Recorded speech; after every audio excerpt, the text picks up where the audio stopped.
you probably have, I would say, 2 to 3 binders worth of notes so far. At least that. Yeah, because your mind has just been upgraded. least. Every speaker that has come up, they have upgraded your thinking and their area of expertise.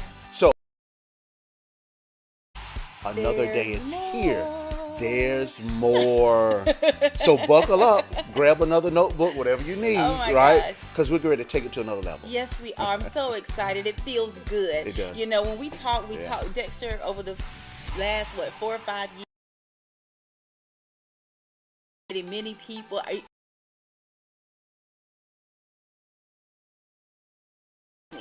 When this evolving, you know, we've read your comments, you know, we're getting messages from everybody. So it's, or from several people, let me say it Yes. that way. We're getting messages from several people. And I'm telling you, it is such, oh my God, it feels so good to know and to see that what it is that we've desired is actually coming to life.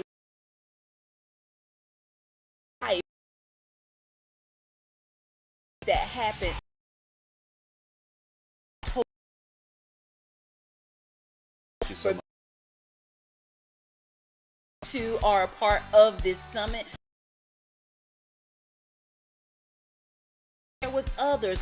We want to see the world change. Yes. We want to see people change, and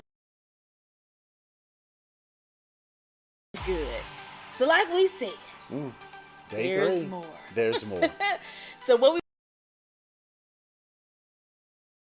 with our day, and we want you to know and hear from none other than Dr. Reuben Wade.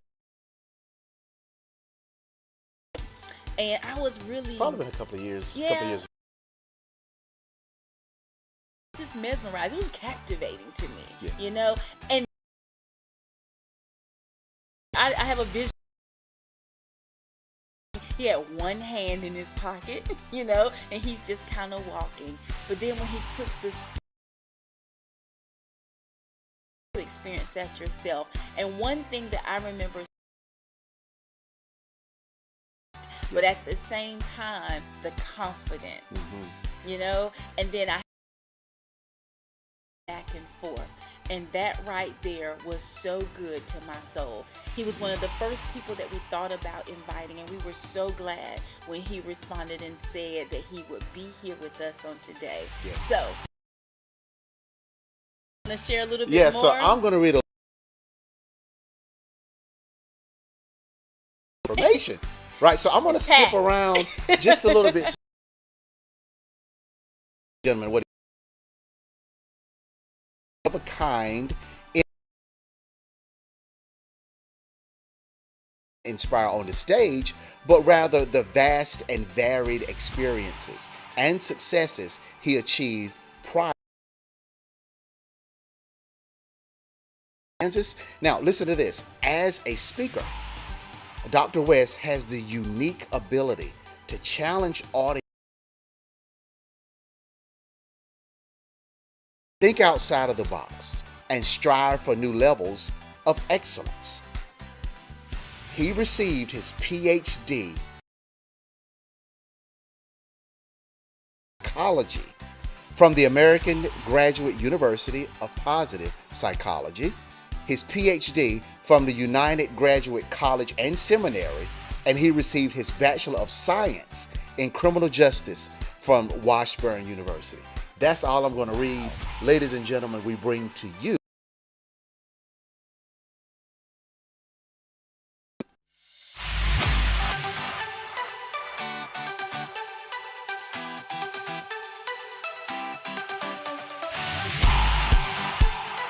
guy goes into the computer store and he says, hey,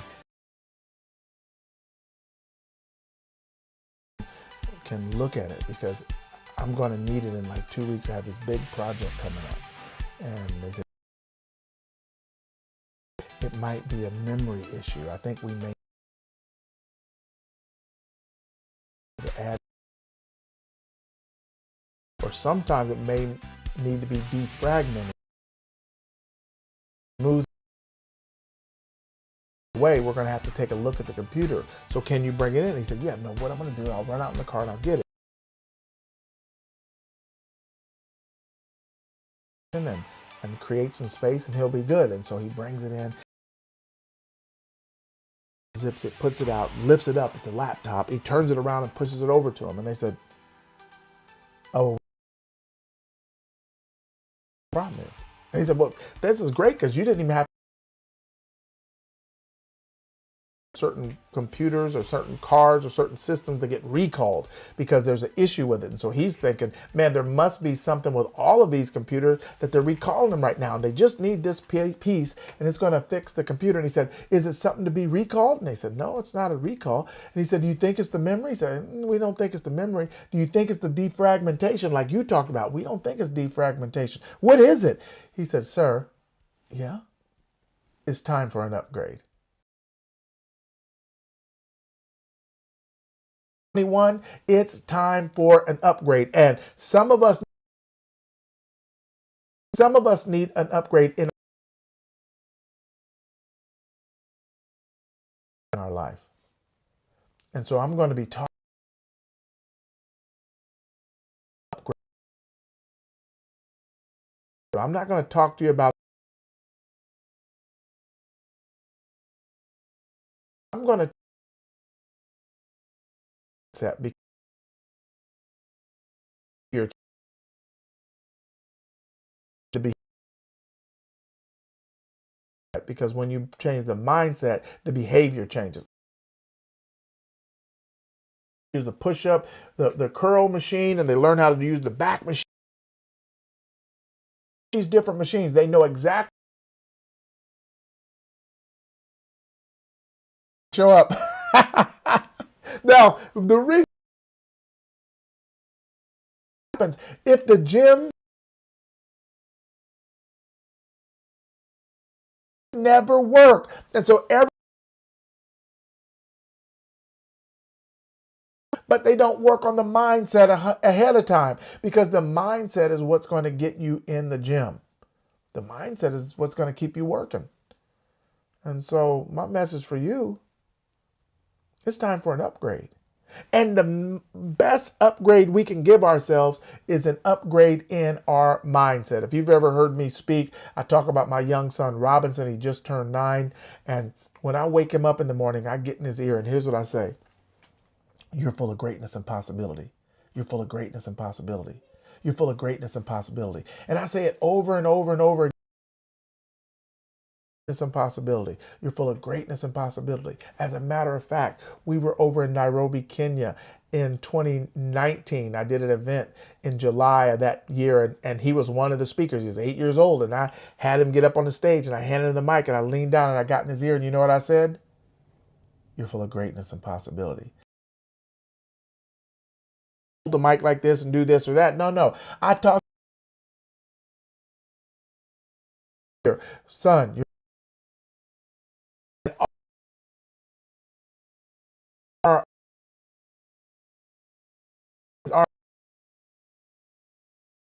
behavior.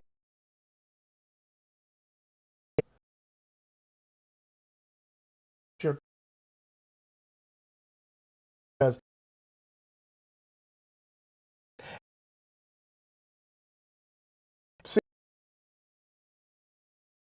do you guys stage? The world had never ever witnessed that before, and I was like, man, that's amazing. You know what?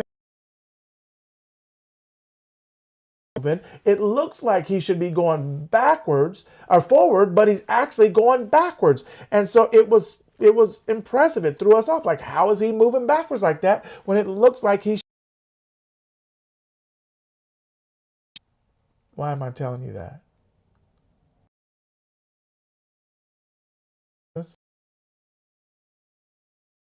In their personal, so good. All their I's are dotted and all really moving backwards. In reality, if you could see behind the curtain, their relationship and their family is falling apart. In reality, if you could see behind the curtain,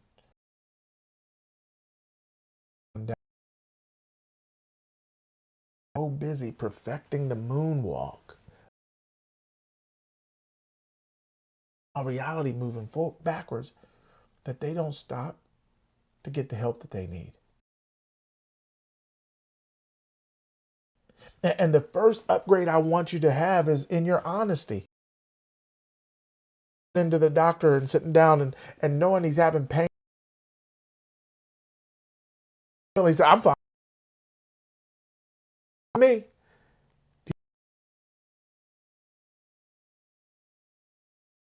I just came in for a regular checkup.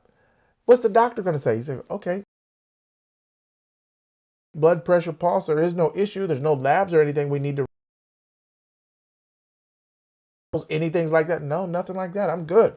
Great. Then we'll see you in 6 months. Another regular checkup. He gets out in the car.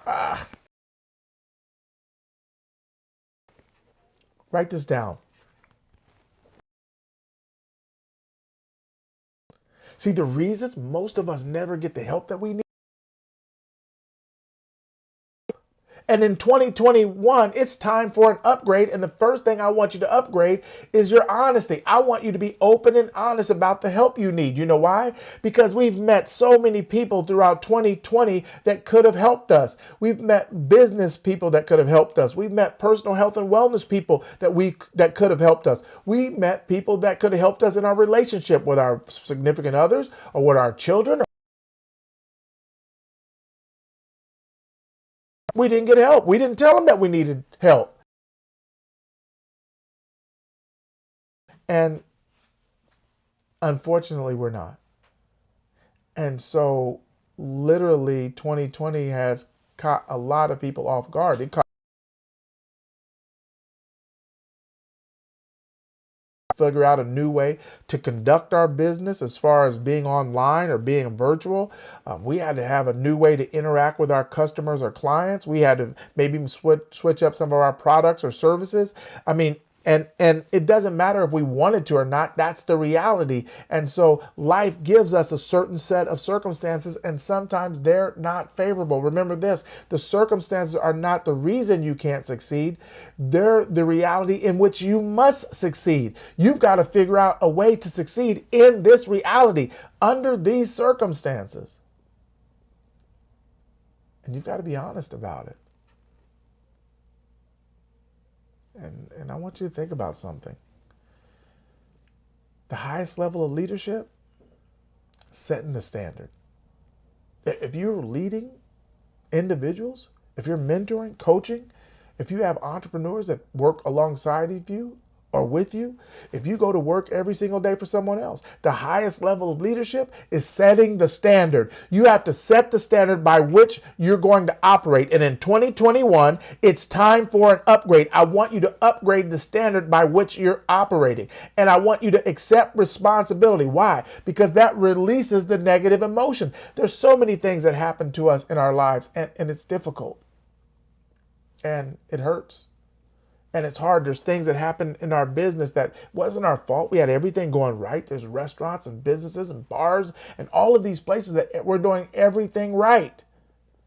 And then life happens. COVID happens. But in the end, you can blame as many people as you want. It doesn't take it away. I mean, imagine two guys out jogging, preparing for a half marathon, and one of them comes up and talking back and forth. Boom, he trips. And they look back and they say, man, you okay? I'm okay. And so they keep running and they go about another mile and a half and boom, he trips again. And the guy next to him looks and he doesn't see anything in the road this time. He said, well, maybe I didn't see what I thought I saw. Maybe he didn't trip. And so they go another mile and a half. Boom, he trips again. And he said, well, maybe he has an issue. Maybe he has a foot drop, a palsy where his foot's dropping and is hitting on the ground. And so they jog another 2 miles and boom, he trips again. He said, wait a minute, what's going on? Why do you keep tripping? He said, you didn't see that rock in the road 5 miles ago? 5 miles ago? See, that would be crazy, wouldn't it? You know why? Because it's in his past. Why would you be tripping over things in your past? And when you don't accept responsibility for those negative things, they hold you captive, and you keep tripping over them in your future. You should not be tripping over things that are behind you. And so when you accept responsibility, not fault, we're not saying it's your fault. No, it's not your fault. It wasn't your fault that COVID came. It wasn't your fault that this or that happened to you. It's not your fault. But when you accept responsibility, you get past whose fault it is.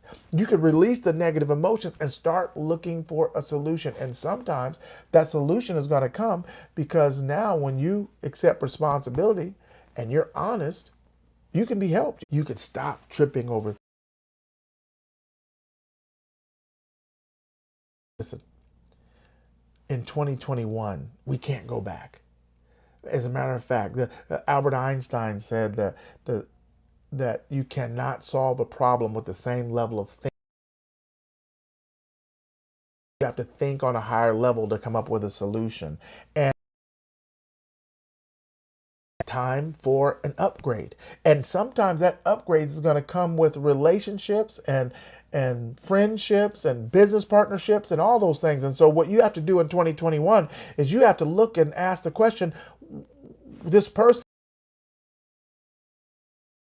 struggling is so frustrating every day. Knowing what I know now, would I get back in business with them again? And if the answer is no, let them go. I know now, if I wouldn't hire him again, interacting in this certain way that are causing me, they were going to be like, again, if the answer is no, don't get easier with time. That if you've got to address it right now, NOW, in this new opportunity window. This is an opportunity for you to address it right now. That's an upgrade in your actions. That's an upgrade in your mentality. You're not going to wait 2 months, 3 months, 6 months. You have plenty of proof of that. And so what you have to do is say, hey, wait a minute. I've got to make some changes right now. You remember that commercial, J.G. Wentworth, and they said, if you're entitled to a structural settlement, you deserve your money. And they'd say, it's my money and it's your piece and you should want it now. But nobody's going to give you the piece. You've got to get the piece. And I'm going to be honest with you, when you go after this piece, when you go after this life change, when you go after this change in your business, change is tricky. And it's inconvenient. That sometimes some of the biggest problems,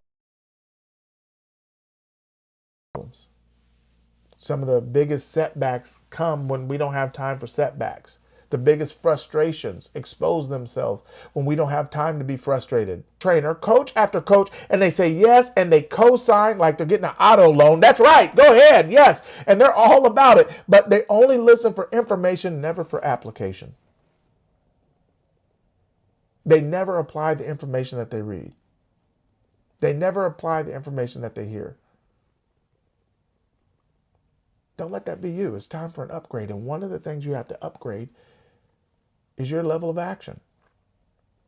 That you've got to take action right now. You've got to get involved right now. No one's going to do it for you. They can't.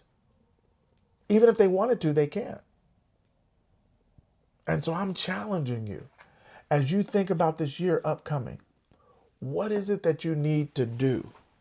What is it that you need to change? Who do you need to connect with? Who do you need to, watch this, add in your network? Watch this. What's a network? A network is nothing but a net that works. You get that? A net that works. Like you bring these people in your net and they help you figure out situations, move to the next level, coordinate, collaborate. That's what a network is. A network is nothing but a net that works. Who do you need in your network? Because what I know is that some of the things that we had to deal with then is not going to be the same things we have to deal with coming up. And if we don't take the time to upgrade before the problem comes, we find ourselves in deeper situations. And so my challenge to you is, who have you heard? Who have you listened to? And you say, hey, it's me. I need help. Because if you can't be honest, you can't be helped. And you can keep it to yourself. A lot of people do, right? How many people do we see have this dire situation and everybody's like, I never knew. I mean, I've known them for years. I never knew they were in trouble. I never knew they were sick. They never said anything. I never knew the business was going under. I never knew they were having trouble. I never knew their relationship was stressed. I never knew they were having these issues with their kids. I never knew. Guess what? Here's what I found out.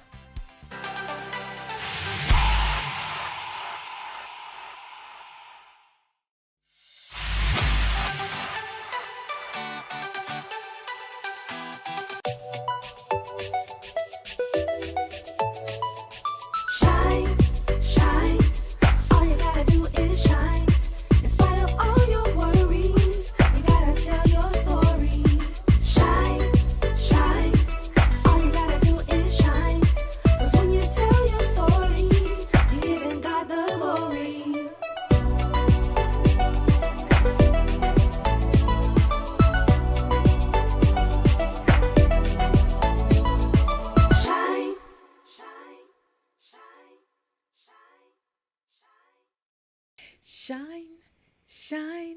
Hey everybody, it's Tanya Joyner Scott, and I'm coming here to talk to my sisters. Why? I want you to shine.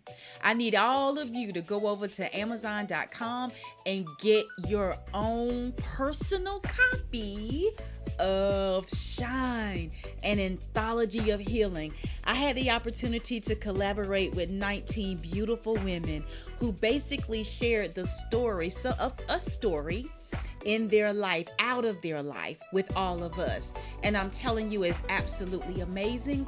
It is powerful. I wanted my children to have both parents. I didn't want him to be a part-time dad, a weekend dad, but I wasn't thinking about myself. It's when you begin to share, is when things begin to break. You know, I struggled with drugs for over 30 years. I mean, but that wasn't my own, that was just a symptom of what the real problem was. I was depressed. I would go to work smiling. Somebody would say with the mask. I had a big mask on. Me growing up and experiencing abuse on every level. I saw my mother brain, literally her head was split open. He leaned over and started touching me. I was literally confused. I believe it was from the first time he penetrated her. She had to have stitches. I'm laying there in pain. I'm 7 months pregnant. And I can't even open my eyes to see.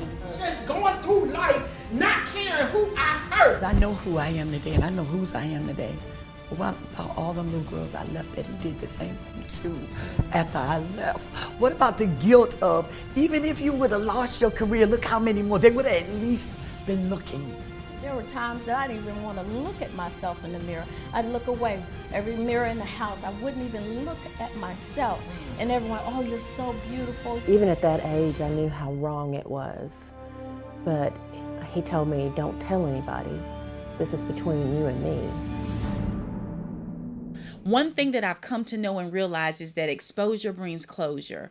And when they begin to expose to us some of the things that has happened in their life, it let me know one thing. And it showed me how true that statement is. Because now I watch them, I hear from them, I see them, and there's a confidence that's grown even the more.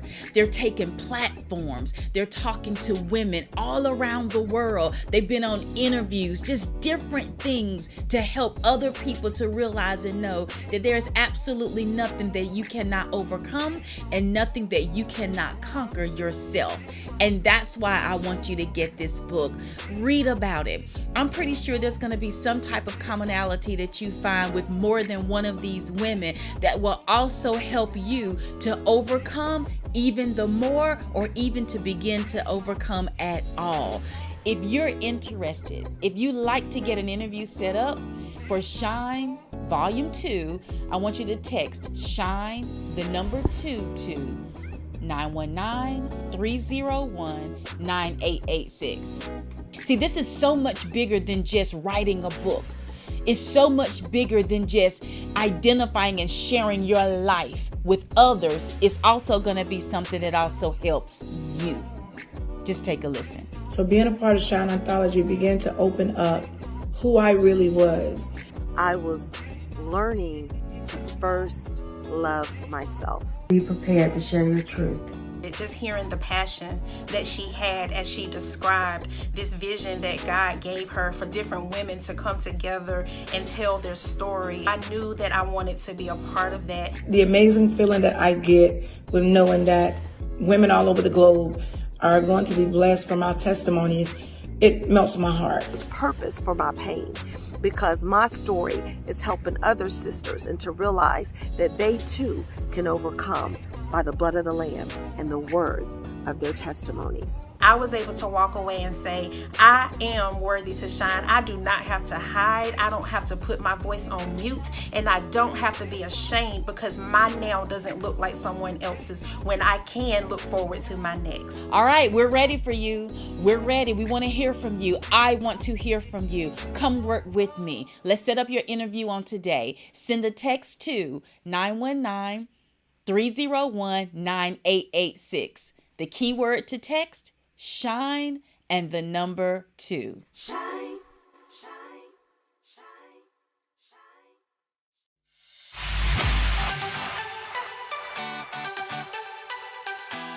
Okay, guys, have you ever heard of challenge-based coaching?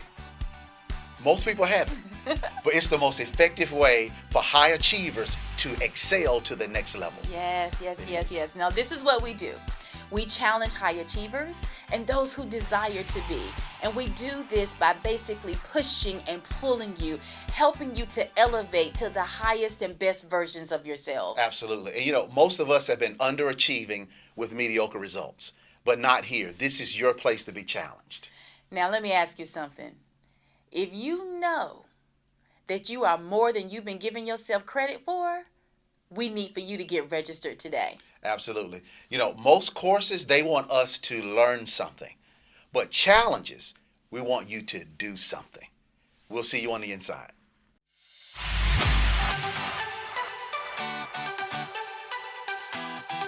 Hey guys, now, didn't we tell you that Dr. West was going to be amazing? We told you. I don't know if you were listening, but we told you, right? Listen, let's keep it going. Yeah. Next up, we have a serial entrepreneur. Yeah, This young lady is amazing. We've been knowing her for years, and we're her personal friends. And I'm telling you, she's dynamic when it comes down to business. Yes. Right? So Tanya's going to tell you a little bit about her and read her bio. Then we're going to get right into it, man. She's amazing. I'm telling you, she is fantastic. Yeah. And I can remember our meeting several years ago, and we hit it off from the start, and we've been friends ever since. You know those type of people where you may not talk every day, but if you just say, hey, they will be on your doorstep waiting with you. Very true, very true. That's her. This is Shelly Willingham. Oh my God, I love her to life, and she is absolutely amazing. She has had a lot to do, even with me and my growth as an entrepreneur. But I'm going to read her bio now just to give you a little bit of her background, but I want you to prepare yourself because you're about to be blessed beyond measure from this young lady. All right, you ready? Shelly Willingham is a serial entrepreneur and business strategist with more than 20 years of corporate and small business experience. Shelly speaks at various business events and conferences. She coaches and consults aspiring entrepreneurs and business owners and is a frequent on-air contributor to CNBC. Wow. And you're getting ready to hear why they call on her the way that they do. Friends and family, it's our pleasure to introduce to you Shelly Willingham.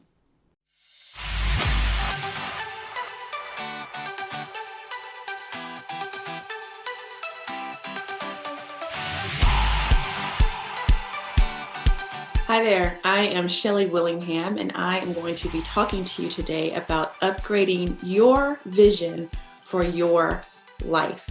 But before I dive into that, I just want to applaud you for taking the time to participate in this very special event hosted by Dexter and Tanya Scott, two of my most favorite people in the entire world. Tanya and Dexter and I and my families go back a long way, and they are truly people that have a heart of gold and always will have your best interest at heart. And They're such givers and they're so genuine. And so when they reached out to me to participate in this event, of course, I could not refuse and say no. And when I thought about the topic of upgrading your vision for your life, I really meditated and prayed on that for a while to think about what I wanted to share with you today. So when we think about upgrading your vision for your life, let me tell you what I'm not going to talk about. So if this is what you came to hear, then you might want to log off. I'm not going to talk about making more money, because more money doesn't upgrade your life. Yeah, I said it. I'm not going to talk about you having more social media followers, because that doesn't upgrade your life. I'm not going to talk about any of those vanity type metrics or things that maybe traditionally we may see as being successful, because none of those things upgrade your life. But what I am going to share with you today are some points to consider. This is just the world according to Shelley, based on some things that I've experienced in my life. And when I think about upgrading my life, upgrading the vision for my life, what I needed to do to be able to do that. So just a little bit of background about me. I am a serial entrepreneur. I've been starting businesses since the early 2000s. And one of my most successful businesses that I started was in the early 2000s. And I was helping corporations market more effectively to diverse consumers. So a lot of my clients were Merrill Lynch, GE, just a lot of the big boys in the space. And I was doing very well. I had large staff, making things happen, bought my dream home, thought I was living the dream, thought all of these things were upgrading me, right? They were measures of success for me at the time. I was chasing money. I was chasing it as fast as I could make it. I was chasing more. And as a result, when all of these things came crumbling down, because they did. So if you remember around 2007, 2008, the market kind of tanked. And when that happened, I lost my business. I lost everything. And I was broke. And I don't mean rich people broke, like down to my last $100,000. I was poor people broke, down to I got to drive to social services to try to get food stamps to feed me and my children. When I experienced that, I tell people it was a devastating blow, but it was the best thing that could have ever happened to me. What I realized in that moment, and when I was going through what I was going through, were that all of the things that I thought really defined me and really defined who I wanted to be in this world were so superficial, and was really not, if I got to the core of who I was, really wasn't who I am. And so through that experience, I learned a lot of things. So one thing that I learned was the value of being transparent and not trying to hide behind a facade. And so what I mean by that is when I was experiencing this, when I was going through this, and Tanya and Dexter are right there with me, they knew what I was going through, but not a lot of people knew, because I was ashamed. I was very shameful. I was wondering, what would people think? How did this happen to me? Not me. I did all the right things, right? I went to college. I got my master's. I did this. I did that. Not me. And I had to really peel back a lot of layers to figure out what was going on. And so I remember sitting in my house that I had not paid a mortgage on in probably over a year. And when I would feel at my lowest, I remember sitting on my screen porch, and I would always see a butterfly. Every time I felt like I really couldn't do this anymore. And this butterfly would show up summer, spring, winter. The butterfly would always show up. And that was a sign to me from God that everything was going to be fine, that I was on this right path. Because what happens is God doesn't waste anything that happens to us in our lives. Nothing. But during this downtime, one of the things that I always prided myself on was, you know what? I know how to make money. I'm creative. I can make money. I couldn't do anything during that time period. My creativity was like shut off. It was like God was like, nope, you're going to sit here. You're going to sit in this, and you're going to figure out what your next needs to look like. And so when we talk about upgrading your vision for your life, first of all, you got to figure out who exactly you are and who you want to be. And you need to think about, number one, the first thing I want you to think about are your core values. What are the things that you value in this life? Not the things you say you value, but if I scroll through your credit card receipts or your bank account, what are you spending money on? Where are you spending your time? Who are the people that you're spending time with? What are the things that make you feel good, that get you excited? Those are the things. And if you look at that list and you're like, well, if somebody just looked at this on paper, that's really not reflective of who I am. If that's the case, then you got to do the work and figure out, what do I need to do to make sure that I am living up to who I want to be internally, and not focusing on what people think about me. Because that was one of the big things for me. One of the reasons I didn't share with people is because what would people think? What would people think? The reason I probably bought that expensive house that I was living in was because I wanted people to think a certain thing. I drove this type of car because I wanted them to think a certain way about me. That mattered to me for some reason. And when I realized that that mattered to me, that shook me to my core, because I didn't think I was that person. But when I got honest and got still and got quiet, those are the things that I figured out. And I had to say, okay, what are the things that I value? And it's not the money. It's not the house. It's not the cars. Those things can come and go in an instant. But the core values, the things that are important to me, and you have to identify what's important to you, are the things that will sustain you and help you upgrade that vision. And so right now, if what you're valuing are material things, is money, that's not upgrading the vision for your life. Your vision, your happiness, your success comes from what's within. And so if that means shifting gears, pivoting, doing something different, not traveling in the same circles, not spending money on this, because you're being true to who you are at the core, that's a true upgrade of your vision of yourself.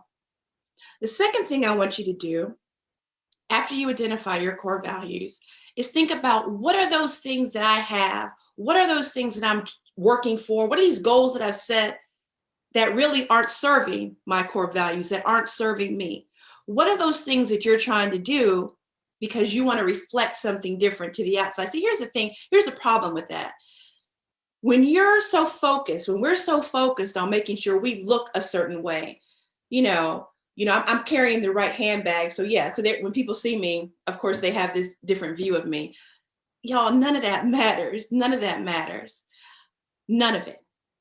The vision for you, for your life, upgrading your life, if that's money, there's nothing wrong with money. So I don't want anybody to think, oh, she's saying nothing's wrong with money.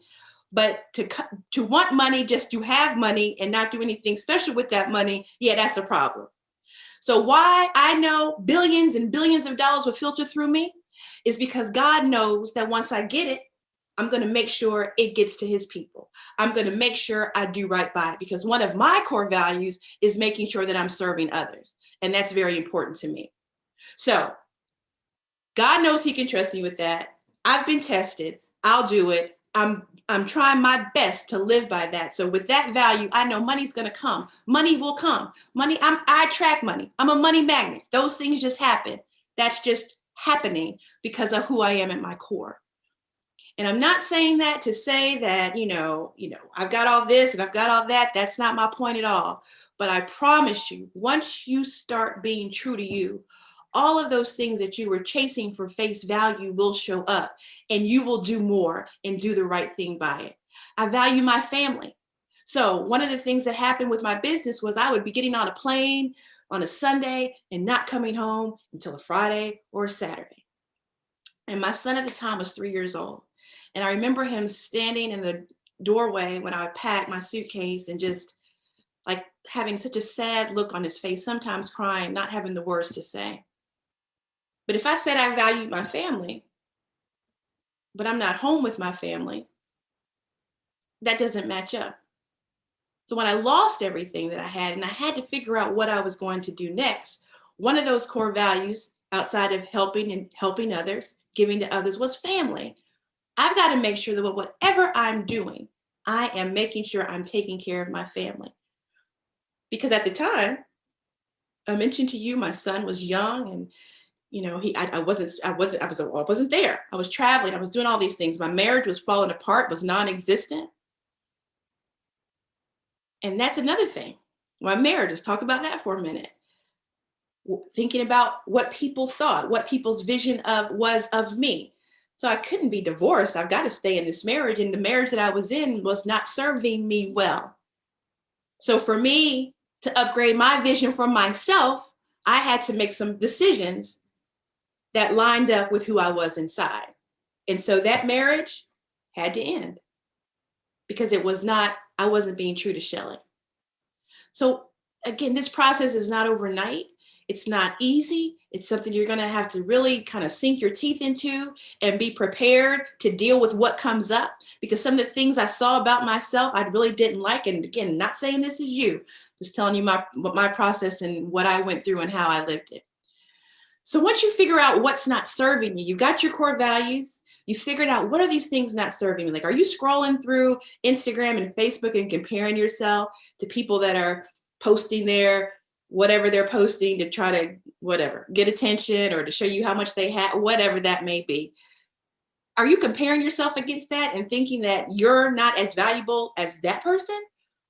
Because that's one of those inner conversations you're going to have, that mirror talk you're going to have to do to realize that your vision for you has nothing to do with what you're seeing online, has nothing to do with you comparing yourself to other people, but all about you being true to your core, you getting rid of those things that don't serve you, and you following your heart and knowing what the right thing is to do. And once you figure that out, the core values, getting rid of what's not serving you, the third thing I want you to do is protect it at all costs, because it will be tested. There will be opportunities. There will be things that come up that are against who you are, that are against what you said. There's so many opportunities that come at me every day where I can make so much money, right? Oh, you can do this, you can do that. But if it's not lining up with who I am, that's diluting the vision that I have for myself. Remember, I'm upgrading the vision that I have for me. And I know when I look as to who I am and who I want to grow to be, if I veer off and go back to what I was doing, chasing money, doing those things, that's not who I am at my core at all. So you've got to protect this vision of yourself. What does that look like? And the fourth thing I want you to do is to think bigger. Whatever it is that you're thinking you're going to do, and this is a big thing and this is a risk, it ain't big enough. I'm almost pretty confident that it's not big enough. So think bigger. Think bigger for yourself. And thinking bigger, again, is not thinking about how much more money you can make and all of those things. Nothing wrong with that, absolutely. But if that's all you're doing, you are never going to win, because there's always going to be more money to make. There's always going to be somebody with a bigger house. There's always going to be somebody with more Louis Vuitton bags than you. There's always going to be somebody with more. And if you're just chasing more, you are not being true to your core. So when you think about your vision for your life, how can you better serve if that's part of what your core values are? How can you be a better parent if that's part of what your core values are? How can you be a better friend? How can you leave an impact on this world if that's what your core values are? Because at the end of the day, if I lose everything all over again, guess what?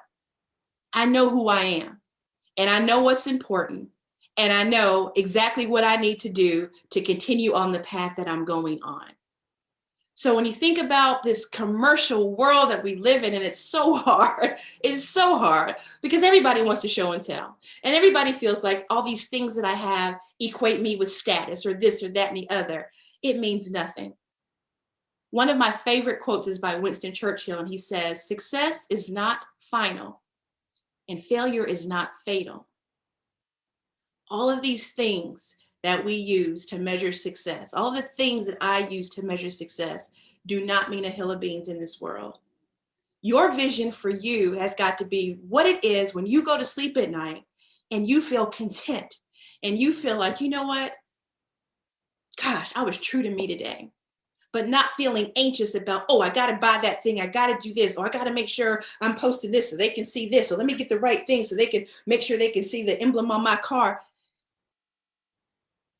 That's not going to help you get to the next level. And if those are things that you value right now, it's okay. It's okay. But trust me when I tell you, you're going to have to move in a different direction. You're going to have to give yourself more credit and understand that there is more to you than what you own. There's more to you than what you wear, where you live, what your vacation, where you vacation. There's more to you than all of those things. when I shed all those beliefs about myself, and again, spent that time, and I pray that you don't have to go through it the way I did, but God had to get my attention, and he had to sit me down and make me still. And going through that experience, I would not change it. It was the best thing that could have happened to me, because coming out of that, I could have gone back to doing things the way that I was doing it, right? But we know what would have happened then. I would have experienced the same thing. I would have had that lesson to me again, because I didn't learn it. But as a result of that, I can help you. I can help people, and I do help people start businesses from nothing. That business got me in Fortune magazine. It's a big deal. I can show you what I did, but I can also show you all the mistakes that I made and how to avoid them.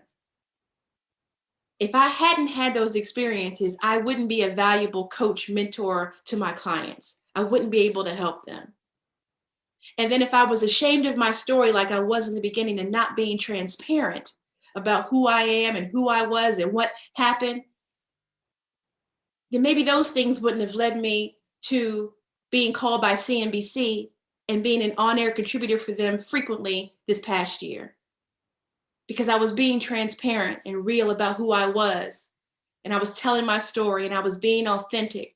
And all of these things that are happening for me now, I would have never imagined, because I was so busy chasing a thing instead of being true to who I knew I was or who I wanted to be. So what I leave with you today is take some time, figure out what your core values are. Be honest with yourself. It doesn't matter if anybody else sees it, or if your circle doesn't believe like you do, then get a new circle. To figure out what's really important to you. Those things that aren't serving you, those things that make you feel anxious, that make you feel like if I lose it, oh my God, what am I going to do? Get rid of that. Get rid of that. And then once you figure out what that is, protect it. Don't let anybody come to you and try to get you off pace or off course. You know what the vision is for you for your life. You know what that looks like. You know what's important to you. You know what those things are. And you're not going to let anybody come in and get you off track for that. And the fourth thing you're going to do is you're going to think bigger for yourself. You're going to think bigger. I didn't say more, I said bigger.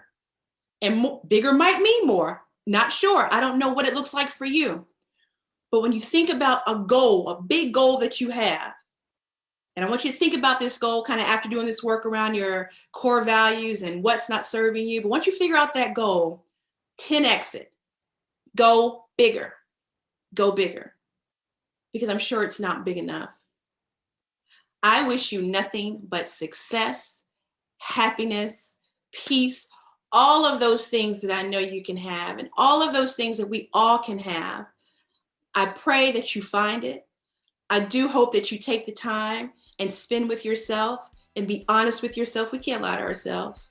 Be honest. Take the time. Figure out what your vision is for your life. What is the legacy that you're going to leave? What is it that you have been put on this earth to do, to achieve? Who have you been put here to help? This world is so much bigger than us. When I was thinking about, why did this thing happen to me when I lost everything? Who am I to think that? Who am I to think that? This world is not about me. It's about how I connect with others. We're all connected to one another. So what can I do in this space to help make somebody's experience better? This life is not about me. It's about all of us. It's about the collective. And the more that we think in terms of the collective and core values and being true to what's good and true and not true to, following the money and following this and wanting that. And we really just narrow it down to what is true, important, good. All of those things that you want, they'll come. I promise you they'll come. But they'll come in a way where it's not attached to fear and angst about what if I lose it? Oh my gosh, I gotta get more. Well, she has more than me. Well, I gotta make sure I have that. It'll come without all of those entanglements. It'll come to you pure. It'll come to you good.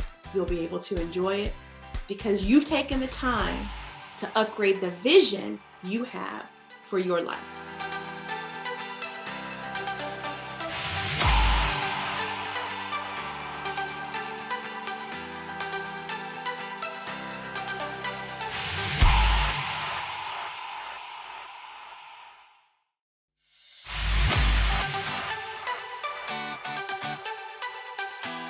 Okay, guys, have you ever heard of challenge-based coaching? Most people haven't, but it's the most effective way for high achievers to excel to the next level. Yes. Now, this is what we do. We challenge high achievers and those who desire to be. And we do this by basically pushing and pulling you, helping you to elevate to the highest and best versions of yourselves. Absolutely. And you know, most of us have been underachieving with mediocre results, but not here. This is your place to be challenged. Now, let me ask you something. If you know that you are more than you've been giving yourself credit for, we need for you to get registered today. Absolutely. You know, most courses, they want us to learn something, but challenges, we want you to do something. We'll see you on the inside.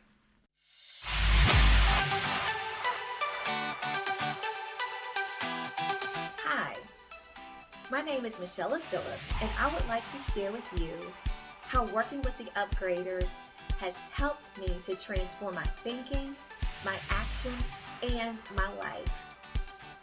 I knew that there was more to life than what I was experiencing. I knew that there was greatness on the inside of me, but I didn't execute on that greatness. There were so many goals and dreams that I had, but oftentimes I didn't take action. Why? Because I was afraid. I wanted more out of life, and I was ready to move forward. That's when my work with the Upgraders began. They helped me to understand the subconscious mind and how there were blockages that were hindering me from moving forward. They helped me to understand the power of my thinking and how I could transform my thoughts to create the reality that I desire. As a result of our work together, I am more confident. I understand the power that exists on the inside of me. I am able to recognize negative thoughts when they try to appear and shift my mindset at that very moment. Because of my work with the Upgraders, I no longer allow fear to paralyze me, but instead, I allow it to propel me into my future. I am so grateful for the Upgraders and the work that we are doing together.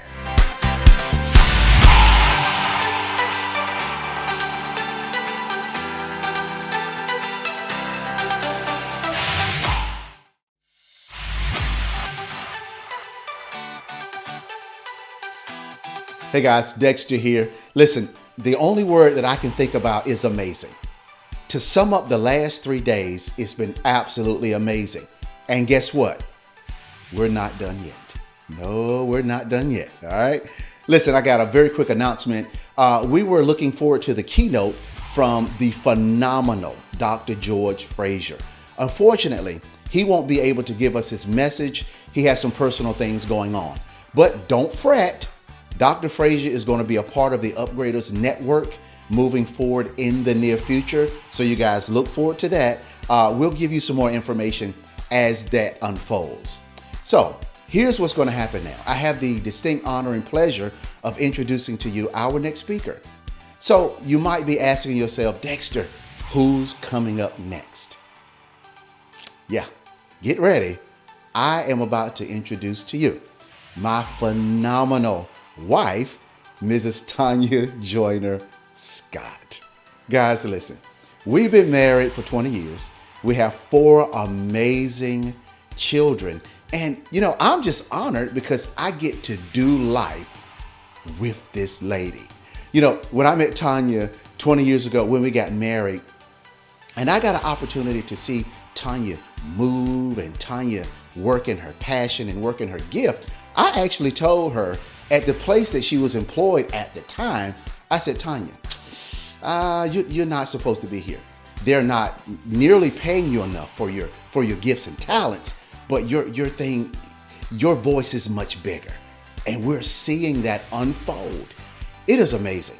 We get to do life together. We're business partners. She is my everything, Hopefully I'm her everything.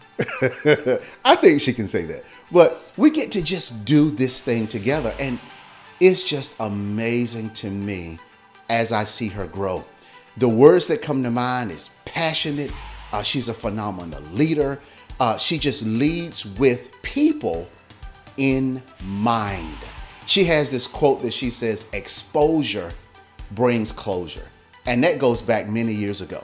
What we're seeing now is things that we were seeing come together even 15 years ago. This is absolutely amazing. So guys, you get ready to hear a message from my wife.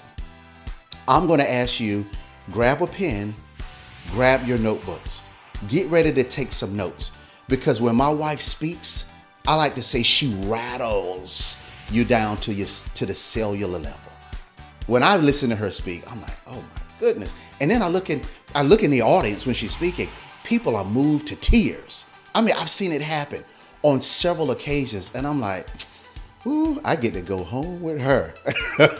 She's all mine. But you know what? I'm going to share her with you for just a few minutes.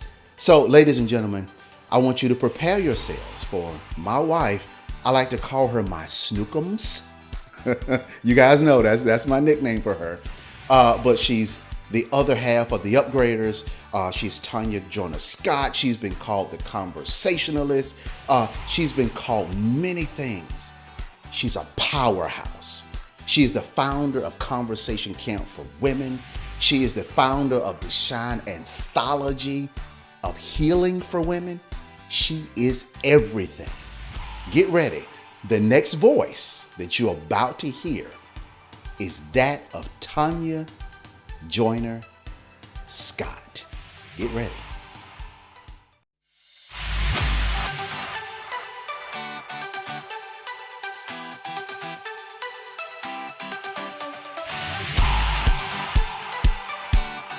Hey, everybody. It's me, your girl, Tanya Joyner Scott.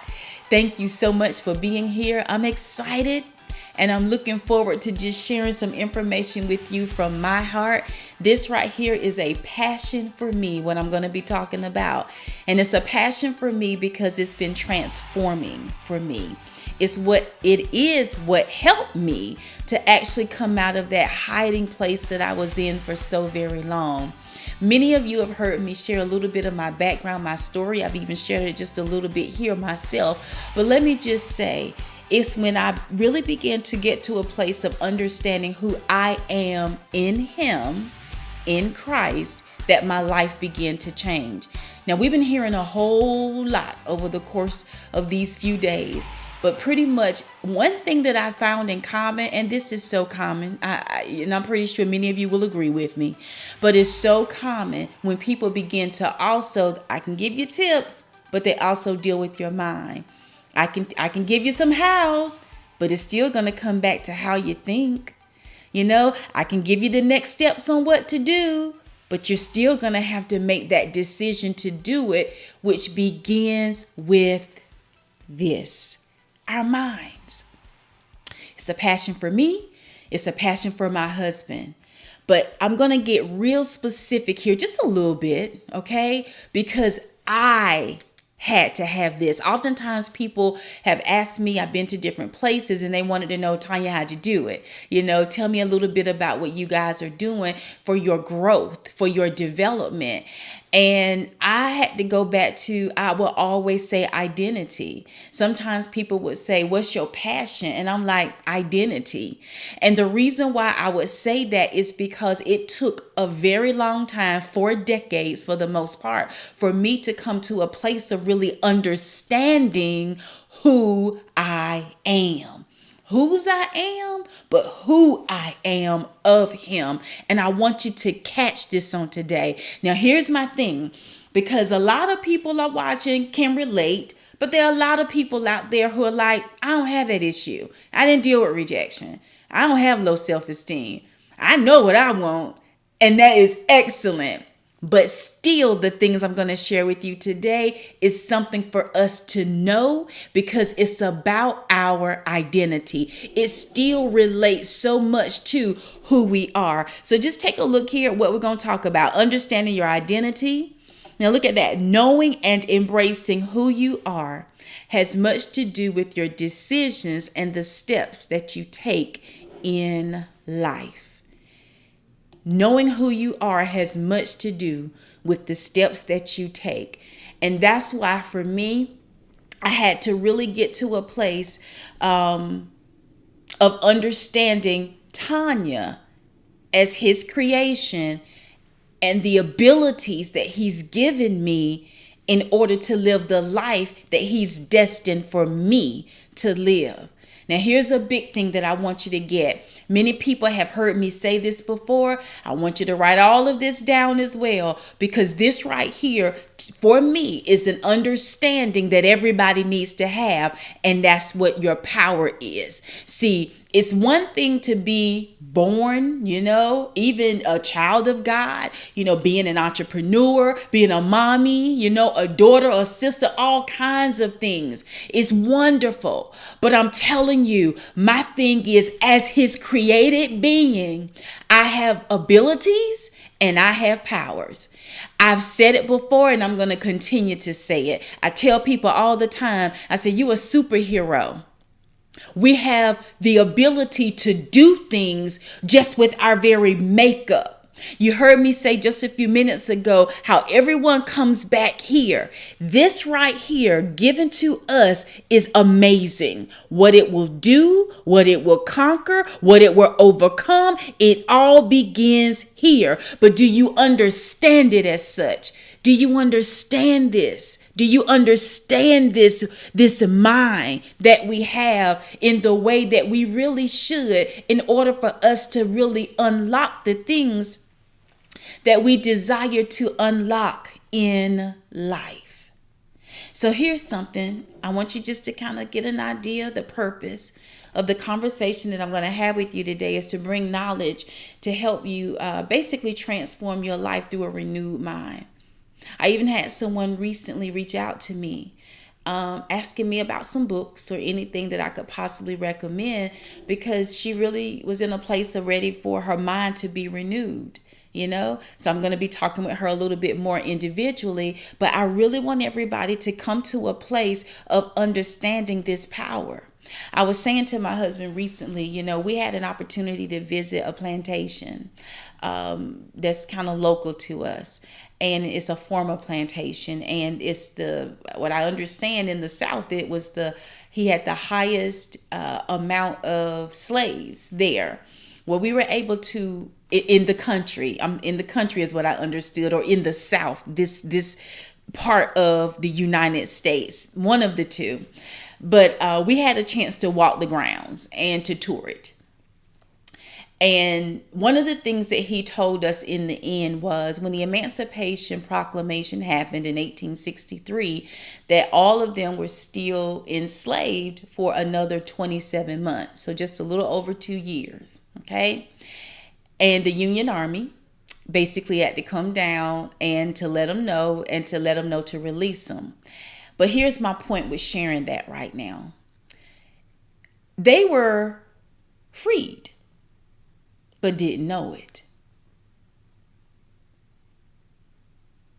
So it had to be someone coming down to make them aware,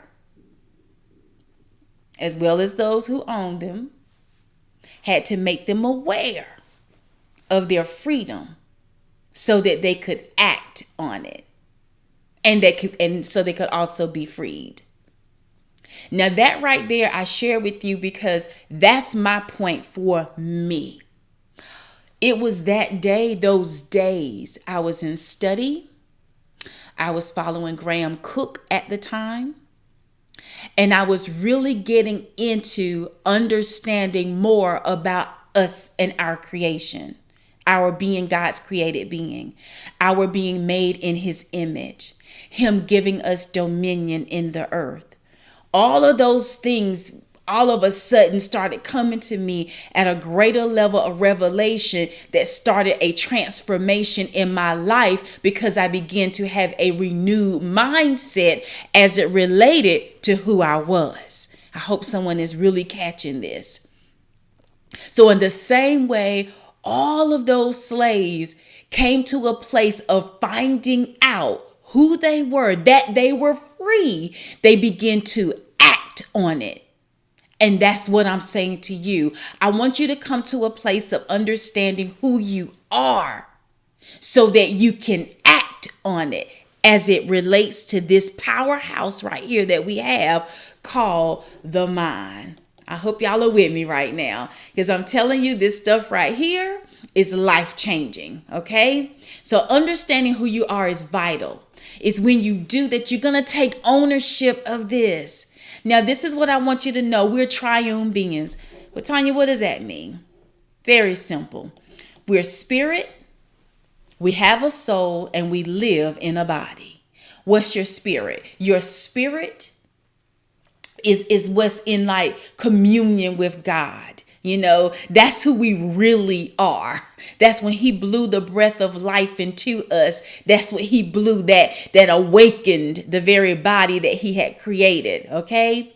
The body, hey, we know what our body is. The organs, the hands, just who we are. And that soul. The soul is our mind, our will, and our emotions. The soul is how we think, we feel, and we choose. This right here is a powerful nature. This is something for us to really get and to understand, because again, as everyone talks to us, the trainings that you go through, the things that you hear, how you get it, you can hear a thing, it processes. But then after that, it's got to change. This is where the renewal begins to take place. It has to change and bring about the change in the mind in order for the execution to take place in your life. Understanding this as a powerful force, understanding this as when I said before how we're superheroes, this is a superpower that we have. This is a superpower that we have, the ability to speak, the power of life and death being in the tongue. It's a power. It's a power. Okay. So, and when we go through, God has equipped us, because there's so much that we desire. There are things that we want out of life. There are things that we want to do in life, but we don't give ourselves a lot of times the credit that we need to in order to get those things accomplished. There are things and barriers that actually come into play that gets us off kilter. Well, what do you mean, Tanya? There's hurts. There's pains that we could experience. There's things that the enemy also releases our way that causes us to put blockages within the very filter that we have to live a particular way. And I'm going to drop some more knowledge on you for that in just a second. But let me just tell you some of the things that clog it up. Jealousies, competitions, bitterness, unforgiveness, those types of things. So there are things that will come, that will happen. And here I am with all these powerful things for me to basically live the life that God is destined for me to live. But I'm locked up. Why? I'm clogged up by those types of things, and I need to be cleansed. What's the cleansing? That cleansing is going to happen with a renewed mind. Okay? So this is something that I want you to also see. Now, this right here is absolutely amazing to me. There's a science. And the thing that's so amazing to me is, and I'm so grateful, is, like I told you, those years ago, back in it was like 2012 or so, when I really started getting into all of this and coming to that place of coming to understand who I am so much better. But I can remember at the time, it was just me and the word. It was different teachings that I was getting. Now, as time has gone on and I continue to study, research, ask questions, seek God, all of that, it's like a science that I've now come to understand behind it. God is the creator of everything. Good God, I'm going to tell y'all something, and I'm excited because there's nothing that none of us would ever not be able to do. All you have to do is know your power.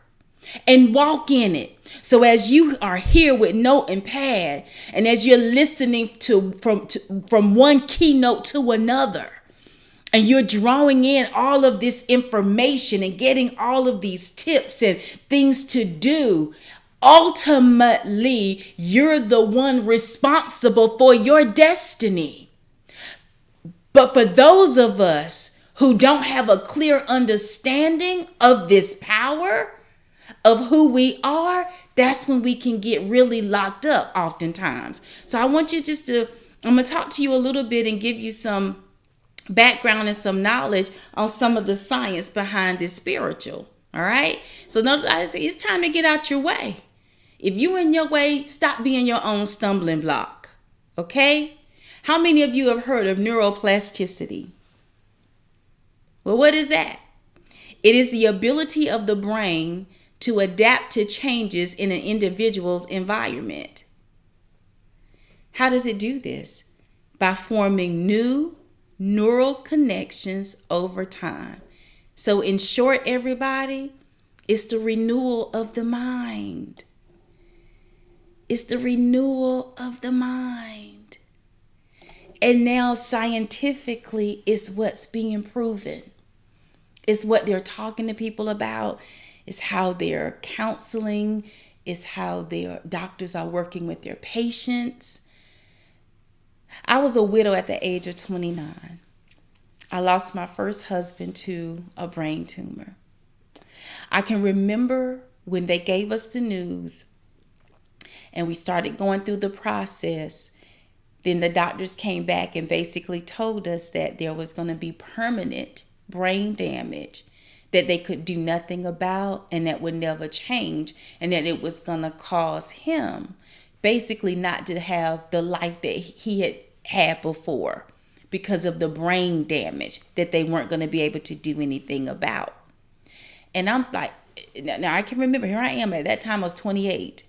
So here I am, and I'm just sitting here like, so because I'm thinking they're going to do whatever they need to do, he'll come home, but he's still not going to have all of his senses and be able to do the things, maybe drive, walk, all kinds of things. This is basically the picture that was painted for me, okay? Here we are in 2021, but they have now done what? They're now saying, that's not true. The brain can heal itself. The brain does change. The brain can create more neural pathways. What does the Word of God tell us? He says, be transformed by the renewing of the mind. I remember hearing a Dr. Caroline Leaf even talk about this. And for her, she says and she's a neurologist. So for her, she's like, I would hear this teaching as I'm going through school, but also as a woman of God, I'm like, but that's scripture. And now we're in a place where you hear it all over the place, where they're telling us that that's no longer so. Absolutely amazing.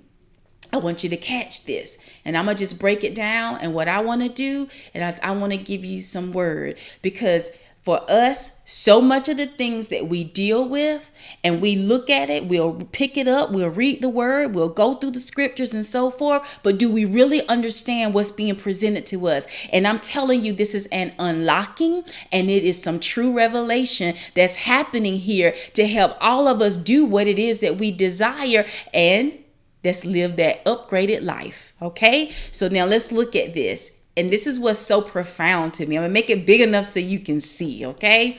Take a look. Let's just look at the spiritual. Finally, brothers and sisters, whatever is true, whatever is noble, whatever is right, whatever is pure, whatever is lovely, admirable, if anything is excellent or praiseworthy, think about such things. Whatever you have learned or received or heard from me or seen in me, put it into practice, and the God of peace will be with you. I want you to pay attention to the advice. Can I call it advice? I want you to pay attention to the word, to the doctrine that is released for us on what to do. as we still talk and I break down some more, I'm going to bring it to a close really soon. But as I break down some more to understand what's going on in your brain. Okay? But look at that.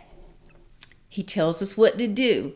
And this is something we've all heard. And it's something we even talk about when we talk about a renewed mind. Something we even talk about when we talk about a renewed mind. We do. But I really need you to slow down. How many? We've already been hearing about the stillness. We've already been hearing about just calm down so we can hear a little bit. So let's calm on down so we can hear a little bit. And really pay attention. This is also an unlocking of the faith. Because whatever it is that you believe, and you release, come on, it comes out. So what you gonna do? All right, so let's look at that again. You see Philippians 4:8. Well, let's look at the next one. Do not conform to the patterns of this world, but be transformed by the renewing of your mind. Then you will be able to test and approve what God's will is, his good, pleasing, and perfect will. Y'all, that's major. So we've been already talking about that. Transformation takes place from what? A renewed mind.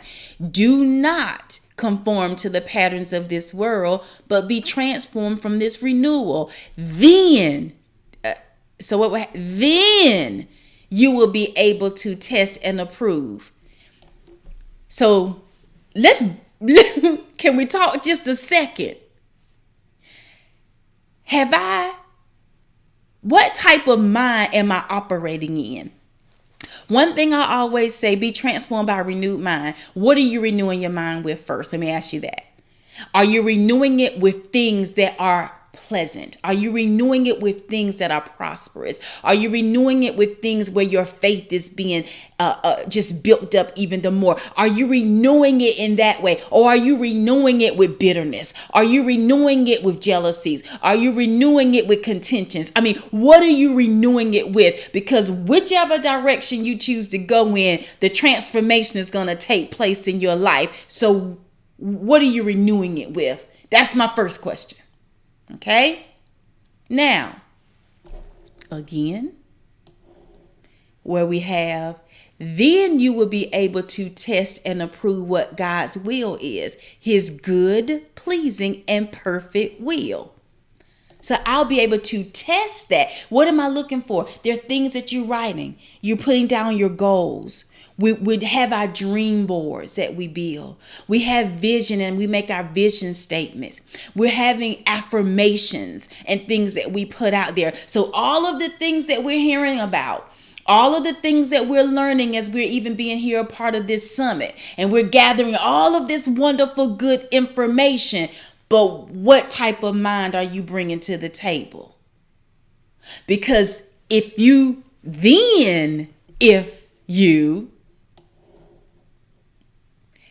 will be able to test and approve if you don't conform to this world, but are transformed by renewal of the mind. Did you catch it? Isn't that powerful? Well, let's just look at a little bit more. Today, I have given you the choice. This is Deuteronomy 30:19. So he gave us the choice between life and death, between blessings and curses. Now I call on heaven and earth to witness the choice you make. Oh, that you would choose life so that you and your descendants might live. Who's been given the power as his created beings to now take advantage of what he's given us, what he's provided us? We have choices to make. This is our free will. Okay, so here's something for us to really get and know and understand. And this is a part of that scientific piece that I've been studying and learning so much about, and it's powerful. Okay, so just understand our makeup and how we're actually wired. We're wired for love. We're wired for positivity. That's our nature. That's our make. Okay, our makeup, if you will. So, but instead of so, but we have been given a free will, which is why looking at this scripture here, Deuteronomy 30:19, we have a choice to make.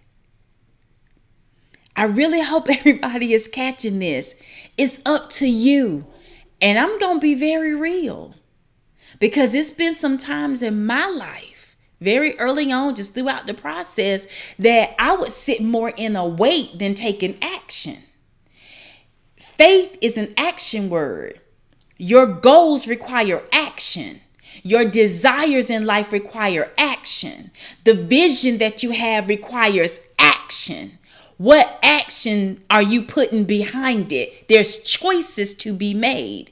And that's what he's also given and equipped us with, those choices. But now it's up to you to make the choice for your life. This last one, God has not given us a spirit of fear and timidity, but of power, love, and self-discipline, also known as what? The sound mind. That's what we have. We have been equipped with love, with power, and with self-discipline. That's a superpower. Catch this. These are your powers. These are your abilities. How many of you have been in a place where you're feeling like, I'm trying to be loving. I want to love. I'm trying to be powerful. I'm trying. This is where that renewed mind has got to come into place. Okay.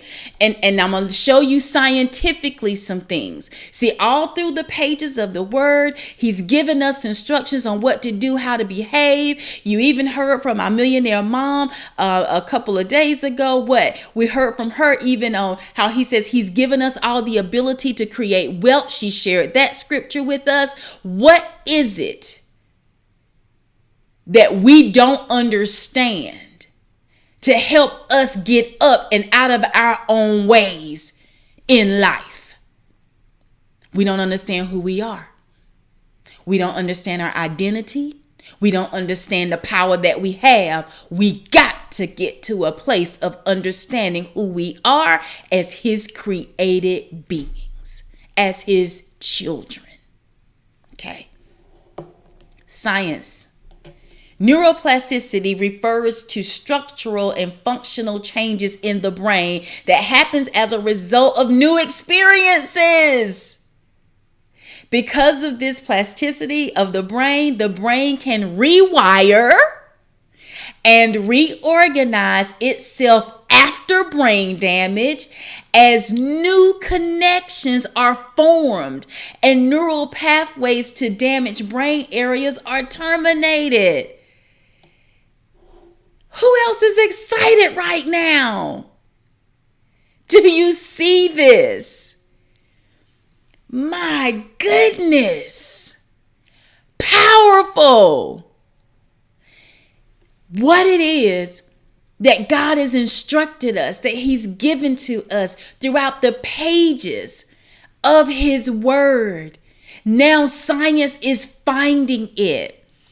And I don't have the time to go into all the details with everything, just in singing it just now, even what's happening with you, the thoughts that many of you are having, the excitement that many of you are having, those waves in the brain, they're going, there's new things being built. But I'm going to tell you something. I've learned this too. It's like, even with these neural pathways, what was just even described there, let's just talk about addictions. Alcohol addiction, drug addiction, possibly. Even someone could be addicted to gambling, if you will. All of those things, when you begin to do that, people who do that, it still sends triggers to the brain. What it is that they think about. What happens is it becomes, what's an addiction? It becomes easier for them to do because the brain now has a neural pathway set in it where it's so big because it's been fed so long. So when you're hearing, what you focus on the longest becomes the strongest. See, we hear stuff and it's like, but do you know what you're hearing? Do you really understand it? Do you see what I'm saying? So what you focus on the longest does become the strongest. It's a neural pathway. It's growing in your brain. It's been up under the microscope. We've done the MRIs. They've done the CAT scans. They hook you up to the EEG machines. All the studying and everything is just happening and going. For a lot of people, they don't even want to say. They call in generic Adam and Eves and different things like that that's happening. But what's being found out here in the world of science is the very things that God has already been instructing us to do when we're looking for things to change in our lives. It's amazing. And I'm grateful. So when you think about that again, going back to those addictions, whatever it is that I'm feeding, whatever it is that I continue to think of, then I take action. Remember what I told you about, I believe it was when I told you about who we were, this triune being. And that soulish realm, you see that soulish realm right there? The soulish realm is our thinking, feeling, and choosing. This soulish realm right here, what does it do? It really feeds that mind. That's your mind, your will, and your emotions. And whatever, and the mind and the brain are two separate entities. And what begins to happen is that mind releases things and the brain responds. The brain is basically serving. The brain is like, whatever you need, what you want me to do, or what you want to think about, or what you got. What is it, mine? What is it, mine? Got it. Oh, mine, you want to gamble again? Oh, you got to gamble. Oh, you did that. Okay. You want to go? Okay. How was it? Okay. Oh, got it. Makes it easier. Easier. What do you want to do? Easy. What do you want to have happen and change in your life? Easier. What do you want to be? Just a thought that will come and you can just respond without having to push yourself so hard for it. Be ye transformed by the renewing of your mind. You a superhero. You got a superpower. Use it. I hope somebody is getting something out of this. What you getting? How you feeling? How you feeling? All right. Did I get the last one on here? Oh, love it. Look at this science. Some more science for you, okay? The process of neuroplasticity primarily occurs through processes called sprouting and rerouting. Sprouting is the creation of new connections between neurons or nerve cells. Rerouting involves creating an alternative neural pathway by deleting damaged neurons and forming a new pathway between active neurons. Is that not amazing? Sprouting and rerouting. Be ye transformed by the renewal of the mind. This is your power. I absolutely love it. Now, I was mentioning this just a few minutes ago, and I just kind of want to drop it with you now a little bit more about our wiring, our default, and our uniqueness. Okay, so we're going to talk about this just a bit. This right here, as again, time has gone and I've gotten more. We're coming to an end here really soon. But I'm trying to even figure out how can I really even communicate this very well. Let me just open it up. Let's look at something. How we're wired as God created being. This now has become one of my favorite scriptures. It's at the very bottom here. It's Ecclesiastes 7:29. And that scripture right there explains pretty much for me the wiring. There's another, but this is the one I pulled. It says, and I found that though God has made men upright, each has turned away to follow his own downward road. Now, here's the thing. When you hear that, what do you think? God has made you upright. And this is something that science is now showing as well. What science is now showing is that by default, we're wired and built for love, for positivity. That we're wired and we're built basically with that compassion, and those types of desires, which is why when things rise up in opposition, it feels the way that it does, because it's in opposition to your true self, your true wiring. Everything is a matter of choice. What are you choosing to do? What are you choosing to think? Did you guys know that 75 to 95% of illnesses that people deal with, it came basically from their thought process? And I'm talking about all kinds of things, from blood pressure, diabetes, cancers, Alzheimer's, all kind of things like that. A lot of people deal with it came from the thought process. 75 to 95%. That's huge. Those types of thoughts or things that we think negatively, things that come through our mind, the brain takes it, processes. I've also learned a negative thought causes brain damage. Again, hooked up to the machine. Stuff is coming through. They actually see the thoughts come. They see where the damage is being done. But the thing that's good, because he's left us without nothing, goes back to Romans 12, where he tells us to be transformed by the renewal of the mind. The mind can be renewed. Where they told us before that we can't do anything about brain damage, they are now saying we can. What does it take? You. The thing that's so interesting is, wow, and this just kind of dropped in my spirit, is the doctors aren't even in a place where they saying, I can renew your mind. You're the one that have to renew it. You're the one that's going to have to start thinking differently. You're the one that's going to have to come up to a different place. You. They can help identify. They can be there to help counsel and all of that, but ultimately you. For everyone that's speaking at this summit, it's still up to you to make a decision as to what you're going to do with the information. You're going to have to grab hold of your own thoughts. What are you going to do? Come on, it's amazing. So here we are, our wiring. We're wired for love. We aren't negative by nature. We're wired to experience life the way we choose. You have a choice.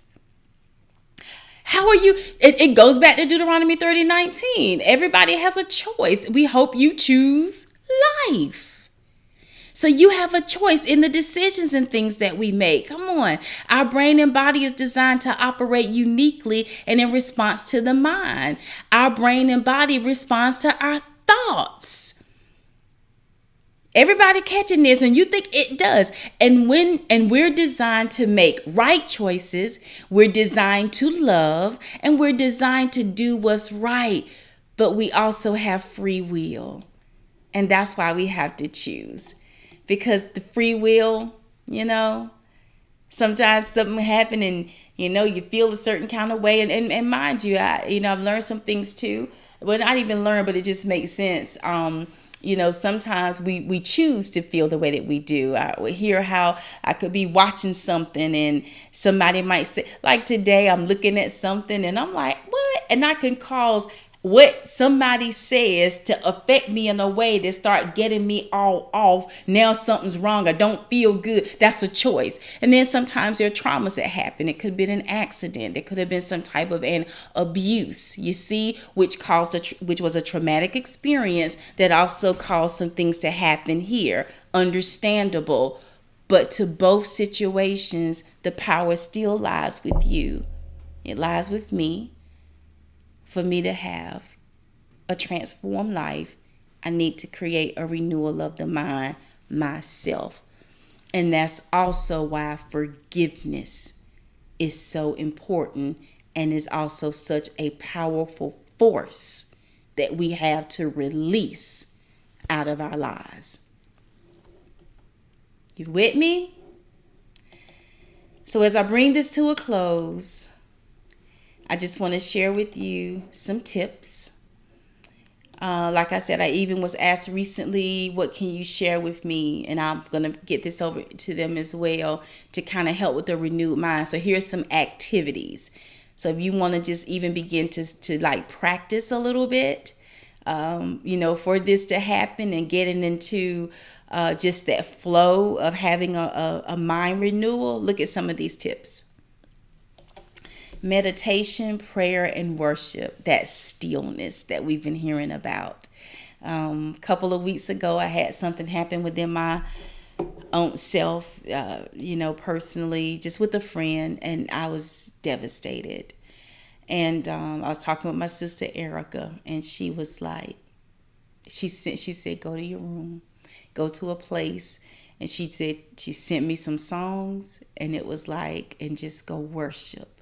And I'm telling you, it was freeing. It was, and I'm so grateful for that. Just that mind, just getting myself together. Doesn't mean, won't feeling, a way that I was, but it was directed toward the source to help me, which helped my mind, helped my brain, helped those, the neural pathways that were being created was in a different direction. So it was different for me. Okay, so just understand and catch that. Again, with us hearing about stillness as we have over the last day or so, this right here is huge. It's a powerhouse. Non-dominant hand exercises. Do you brush your teeth with your right hand? Try brushing it with the left. So what you're going to be doing is just basically actively causing your brain to think. You're coming more into a cognitive state. Okay, so this is a good practice, because when you begin to do things like this, it makes you a little bit more intentional. So if there's things that you want to change, you'll be able to change. Things that come to mind, to begin to think differently, because you want to create a new neural pathway in your mind as it relates to that thing. Reading, new concepts, new vocabulary increases and enhances the brain. Sleeping, a lot of people don't know this. And this is also really important when we talk to people oftentimes about what are you looking at before you go to bed? Because while you're sleeping, people don't know that the brain is still going. So it's still, moving and transferring things and so forth throughout the mind. So during sleeping, it helps learning with memories and things like that. But just be mindful of what it is that you're thinking about, you want to be placed in the brain, okay? Fasting as well promotes neuron growth. Playing a musical instrument, learning to play the instrument as well, like those types of things also help. And also brain training exercises. I have Elevate on my phone now, where I would go and just exercise and playing different things to help with my brain development, those neural pathways and all those types of things being created. That's something that I use personally on one of my apps. So that might be something that you could use too. All right. So that's just a little bit. I hope you got something out of this today. Again, this is a huge passion for me because I know a lot of times we hear about the mind, we hear about being transformed and it being renewed. We hear about, like I said, what you focus on the longest becomes the strongest. But for me, this is a huge part of our makeup. This is who we are. It's our identity. Knowing who we are in Christ, knowing who we are as, Him as our maker. This right here is what helped Tanya Joyner Scott to get up and begin to get out of her way, to stop making excuses, to begin to take action, and to begin to do the things that she desires to do in life. Your destiny was put inside of you as you were being formed in the womb of your mother. But the decision to live out that destiny is solely up to you. All right. Thank you guys for spending this time with me. I appreciate it. Love you to life. And let's get ready for some more Upgrade My Life Summit.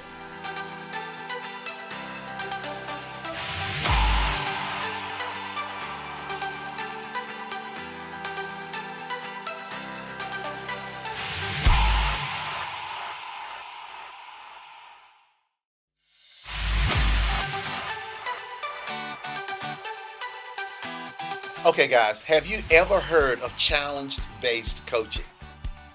Most people haven't, but it's the most effective way for high achievers to excel to the next level. Yes. Now, this is what we do. We challenge high achievers and those who desire to be. And we do this by basically pushing and pulling you, helping you to elevate to the highest and best versions of yourselves. Absolutely. And you know, most of us have been underachieving with mediocre results, but not here. This is your place to be challenged. Now, let me ask you something. If you know that you are more than you've been giving yourself credit for, we need for you to get registered today. Absolutely. You know, most courses, they want us to learn something, but challenges, we want you to do something. We'll see you on the inside.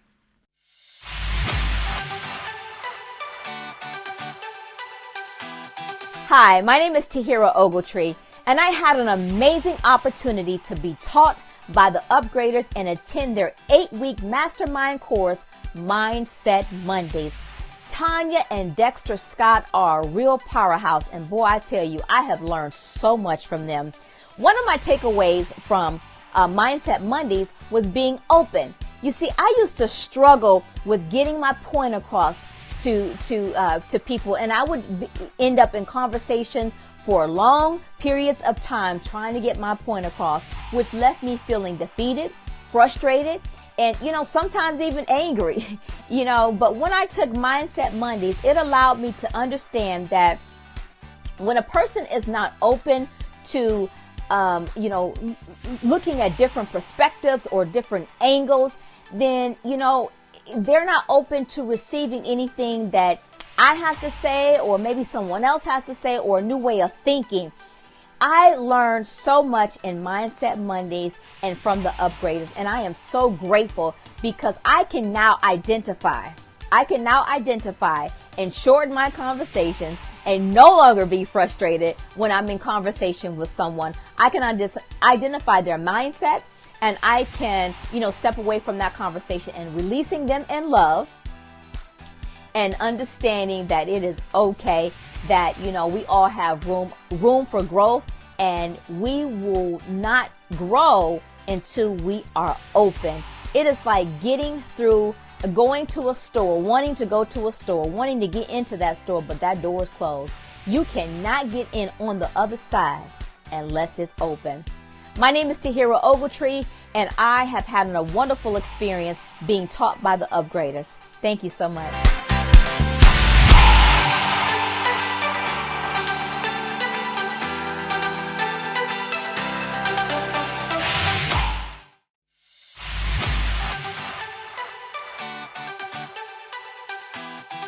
Wow, guys, that was amazing. We knew that the content would be amazing, right? But it's been even better. So we know that you added some notes, and we know that now you're thinking on another level. So let's keep this thing going. Let's do. Right? Let's do. So, hey, let's talk about faith, right? Where is your faith as it relates to an upgraded journey? As you're upgrading everything else that you've been hearing, what about your faith?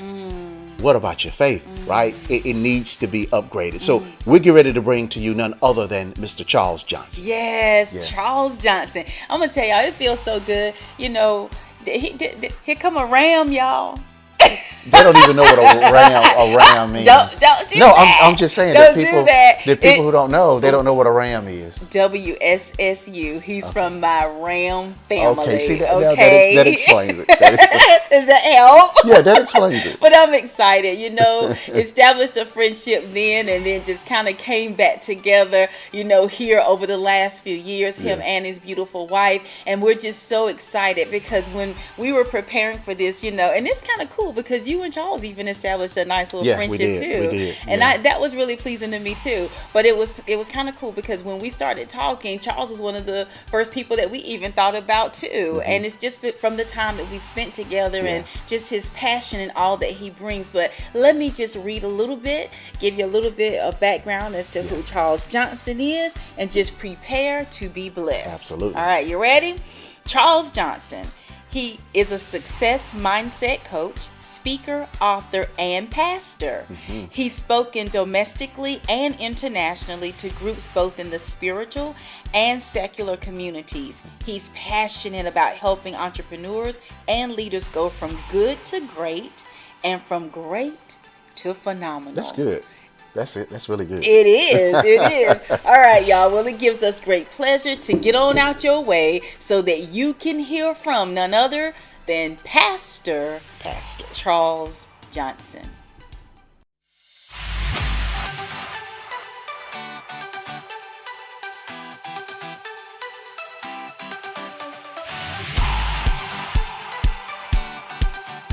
Hey everybody, it's your successologist, Pastor Charles, your successologist.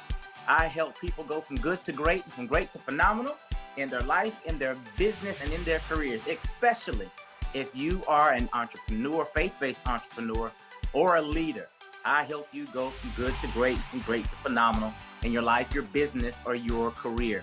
Let me first off say to Dexter and Tanya Scott, thank you for this opportunity to be able to serve all of those that you guys touch. Thank you for this opportunity to be able to touch them as well. Now, let's go ahead and start getting into this. My particular subject today is upgrading your faith. Upgrading your faith, which is super important. It has to happen. So I have the pleasure and the honor of showing you how to upgrade your faith. So right quick, if you haven't gotten a notebook already, go get you a notebook, go get you something to write with, get in a good quiet place where you won't be disturbed and you won't have anybody bothering you, because the information I'm going to give to you today is going to be revolutionary. I really believe it's going to be revolutionary for your business, for your career, for your life, for your relationship. What I'm going to tell you today is going to be a huge asset to all the areas of your life, especially the area of your life that's most important to you. Now, that could be in any area of your life, but whatever is most important to you, this information on upgrading your faith is going to be essential for it. So then, go get your pen, go get your pad, whatever it is you got to get to, go and get to that so we can get started. Again, our subject is upgrading your faith. Now, many times when people start talking about faith, they talk about it from one or two ways. One is blind faith. Now, blind faith says, hey, look, I'm just going to step out here and do something. I'm just going to step out here and do it. And if it works, it works. If it doesn't, it doesn't. That's just what it's going to be. Then there's, outside of blind faith, there is sure faith. Now, that's kind of sounds a little odd, because how can faith be sure? Well, sure faith says that I already know certain things. So I'm already believing in what I already know, or what's already been said. Now, I'm going to give you some scripture, of course, but there are going to be some other things, some actual, toward the end of our conversation, some actual methods and techniques that you can use to upgrade your faith. Now, I got my little notes here, so don't be bothered if I kind of look down a little bit, because I really want to make sure that when you end this session, you can say the successologist gave me everything he had in that little bit of time. I want to make sure that I get it all right and I get it all in, because again, my privilege and honor, and what I believe my purpose on the planet to do, the reason why I'm even alive, is to help people go from good to great and from great to phenomenal in your life, your business, and your career. That's why they call me the successologist. All right, so let's get started. I'll start with scripture, okay? I'll start with the scriptures. Matthew chapter number 9. In Matthew chapter number 9, we see something very, very interesting, and I'll just kind of blaze through the story for you to get to our point. Jesus is doing some ministering, and there are these blind guys that keep following behind them. They keep saying, have mercy on us, help us, have mercy on us, help us. These guys were so very desperate that they even walk into Jesus' house. They're following Jesus into the house. And Jesus turns to these guys, these two blind guys, and he says to them, do you really believe I can do this? Do you really believe that I can heal you from your blindness? And they were like, yes, absolutely. And so what Jesus says to them is very, very powerful. I'm going to give it to you 3 different ways. Of course, in the King James Bible, he says, according to your faith, be it done unto you. Now, the Message Bible actually says, become what you believe. Oh, if that's not huge, I don't know what is. Become what you believe. Now, another translation, or another book that I have, and I encourage you to get it as well, it's called The Power New Testament by William Morford, The Power New Testament. And The Power New Testament, they do their best to get it all the way back to the original Hebrew, okay? Without, losing a lot of the power when it comes into English to try to get it all the way back to the original Hebrew. So in the Hebrew, it actually says, according to your faith, it must now be done for you. According to your faith, it must now be done for you. So faith is huge. I don't care whatever area in your life it may be. Faith is huge. So then, successologist, when do I know I need to upgrade it? When do I know I need to step my level of faith up? Well, I'm going to give you just a few examples, okay? One of those examples is when you know you want more. When there's something in you that says, this is not the end, this is not over. When something in you says, I'm thankful, but I'm not satisfied. Hear me now. I'm thankful for everything that I have, but I'm just not satisfied. That is the time when you need to start considering upgrading your faith. Now, understand this. When it's time for you to upgrade your faith, there are going to be individuals, there are going to be signs and symptoms of when it's right now, when it's something you need to do right now. One of the things that I have always appreciated about great people know when it's time to shift. Other people might think it's out of time or it's out of place, but great people know when it's time to shift. And you are one of those great people. So the little bit of irritation that you have, the little bit of frustration that you have about your current surroundings or your current business or your current health or your current relationship or your current ministry is natural. It is a sign that it is time for you to upgrade your faith. It's time for you to upgrade whatever it is you're doing. It's time for you to upgrade whatever it is you've been thinking about. It's time for you now to upgrade it. The second thing, when it becomes too easy. You see, faith always has an element of inconvenience, element of I'm not quite sure. When it becomes too easy for you to get done what you need to get done, you need to consider upgrading your faith. Because now, if it comes too easy and if it comes too lightly for you and you don't have to put a whole lot of effort in it and you don't have to do a whole lot to make it happen, it might be a sign for you that now it's time to stretch again. It's time for you to get out of that comfort zone again. It's time for you to challenge yourself again. There's a saying that says, if it does not challenge you, it does not change you. Let me say it again. If it does not challenge you, it does not change you. So easy becomes the enemy of upgraded faith. Easy becomes the enemy of upgraded faith. So when you get kind of comfortable and, when you first started doing something and you had to really concentrate on it, you had to really read all the books and get all the information. And, somebody asked you to come speak somewhere. You had to take, give me 3 or 4 or 5 days to get it together. But now it's easy. You can wake up out of the bed and start talking about your subject. You can, just start talking about it to any random person. It's easy. So now you may need to consider upgrading your faith. When do I upgrade my faith? Now, why do I need to? What is the purpose for me upgrading my faith? Well, let me give you a couple of reasons why you need to upgrade it. What you believe affects your life. What you believe affects what you actually receive. So look around right now at everything that's around you right now. You might be in your car. You might be driving a nice car. You might be pulling up into a nice exclusive neighborhood. You might have these great other things going on in your life. But that is all a reflection of your faith. So if you don't upgrade your faith, everything else stays the same. Nothing else changes. So if you want change, start looking around at the things you want to change and start applying your faith there, and you will start to see something else happening in your life. Whatever you believe determines what you're going to receive. So if I have a little faith, you'll see little things come up every so often. But if you have big faith, if you have faith that says, okay, I can really do it. I don't quite know how I'm going to do it, but I know I can do it. You'll start seeing the opportunities, the people that you need will start coming into your life. And that is one of the reasons why you need to upgrade your faith.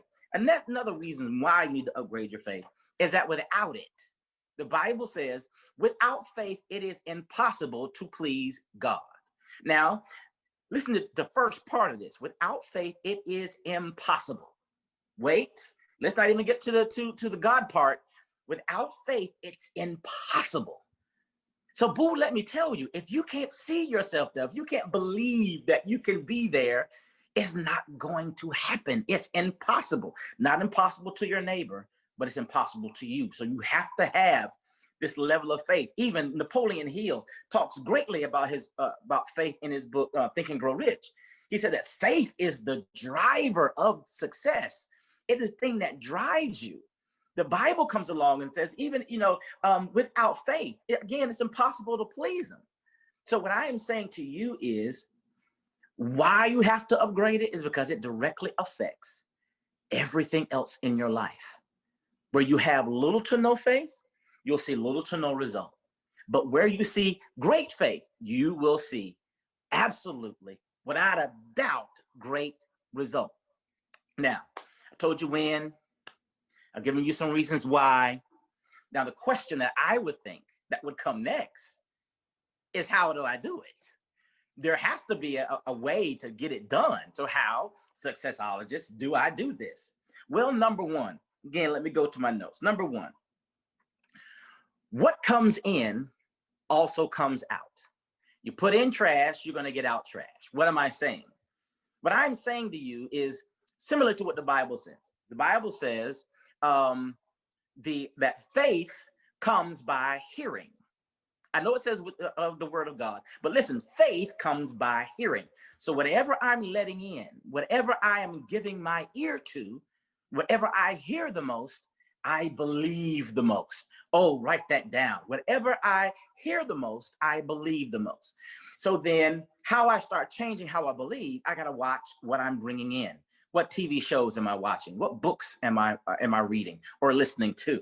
What books am I allowing in? What videos am I? What I do on social media? What conversations do I allow in? Because it is going to determine the kind of faith that I have. So then, how do I change that? I start going to places where I know that there are people who have great faith. I start reading books about how I can do and what is possible. I start watching YouTube videos that feeds the dream in me and the drive in me. I start even paying attention to the conversations that I'm in. If I'm in negative conversations, I got to recognize it and get out of those conversations. This is one way how you upgrade your faith. Now, another way you upgrade your faith is what is called the 68-second visualization. Now, what is that? I can get into a whole lot of science behind it, but let me just tell you this way. Take 68 seconds, a minute and 8 seconds, at least once, twice, maybe 3 times a day, and visualize yourself the way you want to be. Now, again, I can get into a whole lot of science behind it. We don't have time for it. But what I want you to do is to close your eyes, set your phone on a minute and 8 seconds, close your eyes and see your life the way you want it to be. And not just see it, I want you to feel it.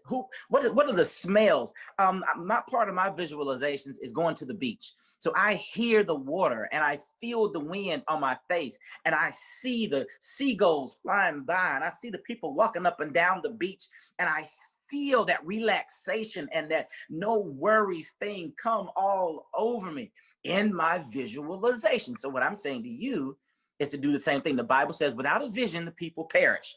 Now, the Hebrew word vision there actually means to see beyond, literally to see around, to see around. So the thing, if you can't see beyond where you are, it says you're going to perish. The Hebrew word there for perish actually means to wander, to have no direction. You might know people that go from one thing to the next thing and they got 10 businesses and they've been writing a book for 10 years and all that kind of stuff. They don't have a clear, concise, focused vision. If you ever get the opportunity to read Napoleon Hill's book, Outwitting the Devil, in his interview with the devil, Napoleon Hill discovers, by way of the devil, how he keeps people trapped. And the devil actually says, the way I keep people trapped is that I cause them to wander. Those individuals don't have a dream, don't have a focus. They just get up during the day and they're just going to say, whatever happens, happens.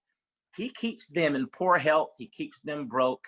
He keeps them lonely. He keeps them frustrated and angry.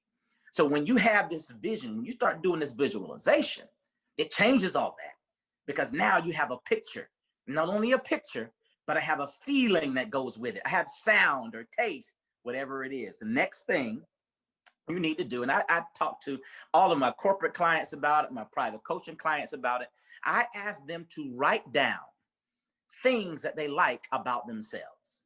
What do you like most about yourself? And they'll write these things down. I've had some, they'll write 4 or 5 things and feel real good about themselves. And it's great. But then I'll say, well, give me 4 or 5 more, and then 4 or 5 more. What it does is it causes you to focus on the good that you are, the great things you've done.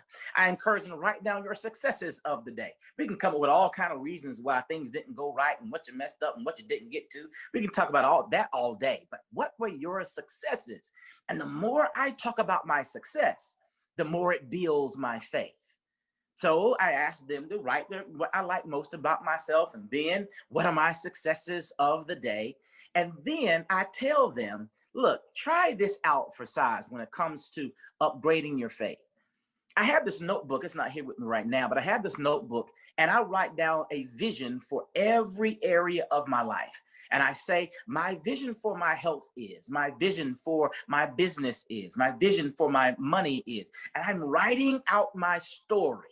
I'm writing, did you know that you are the director of your own story? Did you know that you are the star of your movie called your life? You are the star of it. So what I encourage you to do on how to upgrade your faith is to start writing about yourself. Even if you have to start now, even if don't get stuck there, but even if you have to start with the negative things you don't like about your current life the way that it is. Write all that stuff down and feel all bad about it and all horrible about it. But then right after that, like I said, don't get stuck. Right after that, write the opposite of it. Write the opposite of all this other stuff that you don't want. Write the opposite of it. And then when you finish writing, take the old copy and tear it up and throw it away. Tear it up, throw it away, get rid of it, burn it. I don't care what you do with it. Just get rid of it. This is how you start upgrading your faith. What you listen to, what you visualize, and what you write down about yourself. Now, in our last little fleeting moments here, I want you to understand that this is not a mistake, that you are here, that you logged in now, that you're a part of this. This is not a mistake. So if it's time for you to upgrade your faith, you've been praying about it or thinking about it or meditating on it or talking to people about it, this is your answer. This is your answer. The when, the why, and now the how. This is how you do it. I would love to be able to work with you further. You can reach me, and I'll tell you that here in the next few minutes, but I want you to understand and know this for sure, that this is not a mistake, that it's time for you to upgrade your faith. It's time for you to connect with some people that's gone farther than you, that think higher than you, have even greater faith than you have. I'm telling you, without faith, it's impossible. To please God, yeah, true. But without faith, it's impossible. And the faith that you have right now has gotten you to the place where you are right now. So if you want to go any further, if you want to do any more, you got to change the faith level that you have right now. I think it was Albert Einstein that said the same person that created the problem cannot be the same person that solves it. What is he saying? He said that you have to become a better person. You have to become something better, because the person that you are right now is the person that's created all this stuff that you have around you. Be it good, be it not so good, you created it by your faith. By your faith, according to your faith, be it done unto you. So then, if you want something different, if you want to go to a different place, if you want to experience a different level of success, it's all attached to your faith. If you want to get a hold of me, you can. You can call me at 919-228-9679. You can find me on Facebook. You can find me on Instagram at _successologist. On Facebook, you can find me at Charles Johnson Page 2. You can find me there. Again, you can call me if you like, 919-228-9679. It's been my pleasure to be with you. Dexter and Tanya, thank you so very much. Many blessings to all of you. Let's upgrade our faith.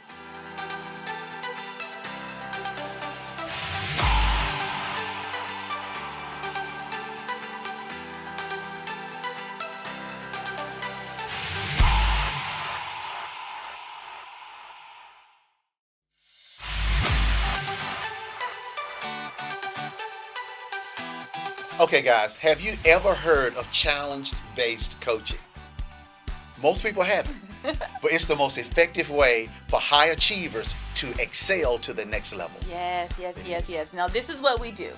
We challenge high achievers and those who desire to be. And we do this by basically pushing and pulling you, helping you to elevate to the highest and best versions of yourselves. Absolutely. And you know, most of us have been underachieving with mediocre results, but not here. This is your place to be challenged. Now, let me ask you something. If you know that you are more than you've been giving yourself credit for, we need for you to get registered today. Absolutely. You know, most courses, they want us to learn something, but challenges, we want you to do something. We'll see you on the inside.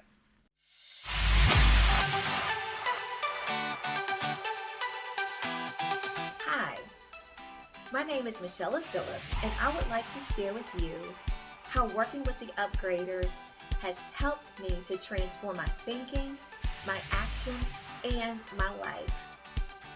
I knew that there was more to life than what I was experiencing. I knew that there was greatness on the inside of me, but I didn't execute on that greatness. There were so many goals and dreams that I had, but oftentimes I didn't take action. Why? Because I was afraid. I wanted more out of life, and I was ready to move forward. That's when my work with the Upgraders began. They helped me to understand the subconscious mind and how there were blockages that were hindering me from moving forward. They helped me to understand the power of my thinking and how I could transform my thoughts to create the reality that I desire.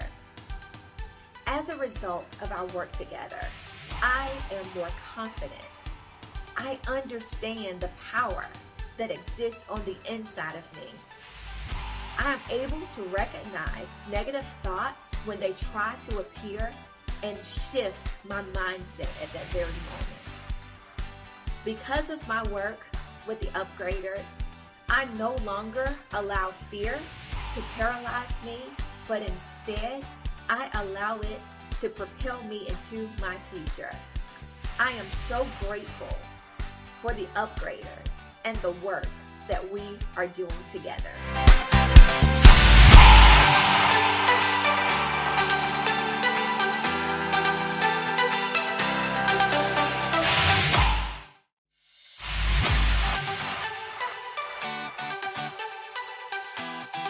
Okay, guys, has your faith been upgraded? Has it been upgraded? Ours has been upgraded. Yes. What about yours, right? Yes. Yeah, it's Yes, amazing. yes. Okay, look, let's keep going.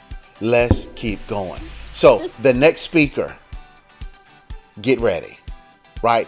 This young lady, I'm going to read her bio after just Tanya and I tell you a little bit about her. But she's another personal friend of ours.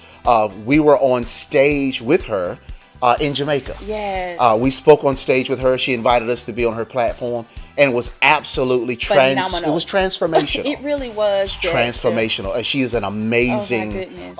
business person and an amazing person. Oh my God, it's so true. I am so happy. I'm delighted to be able to call her friend. Yeah. Okay. Again, someone else that I can reach out to and talk to, and she will be right there. You know, she, along with Lanika Scott, the Millionaire Mom, they were the first two speakers I had at my very first conversation camp. Yeah. And I'm telling you, It was powerful. Oh my goodness, it was powerful. And it was at that time that I knew and when I learned, even from them, prophetically, that conversation camp was something that was going to be around for a very long time. You are about to hear from none other than Natalie Taylor. But before, let's tell you a little bit more about what she brings to the table. Absolutely. So guys, listen to this. Natalie Taylor, personal development coach, business development strategist, human capital development expert. She's a speaker. She's a podcaster, mindset and habit hack professional. You've never heard that before. Habit hack Habit hack. professional. And she's a content creator. She's been in several publications. I'm not going to even get into it. We want you to hear from Natalie Taylor. Ladies and gentlemen, here she is.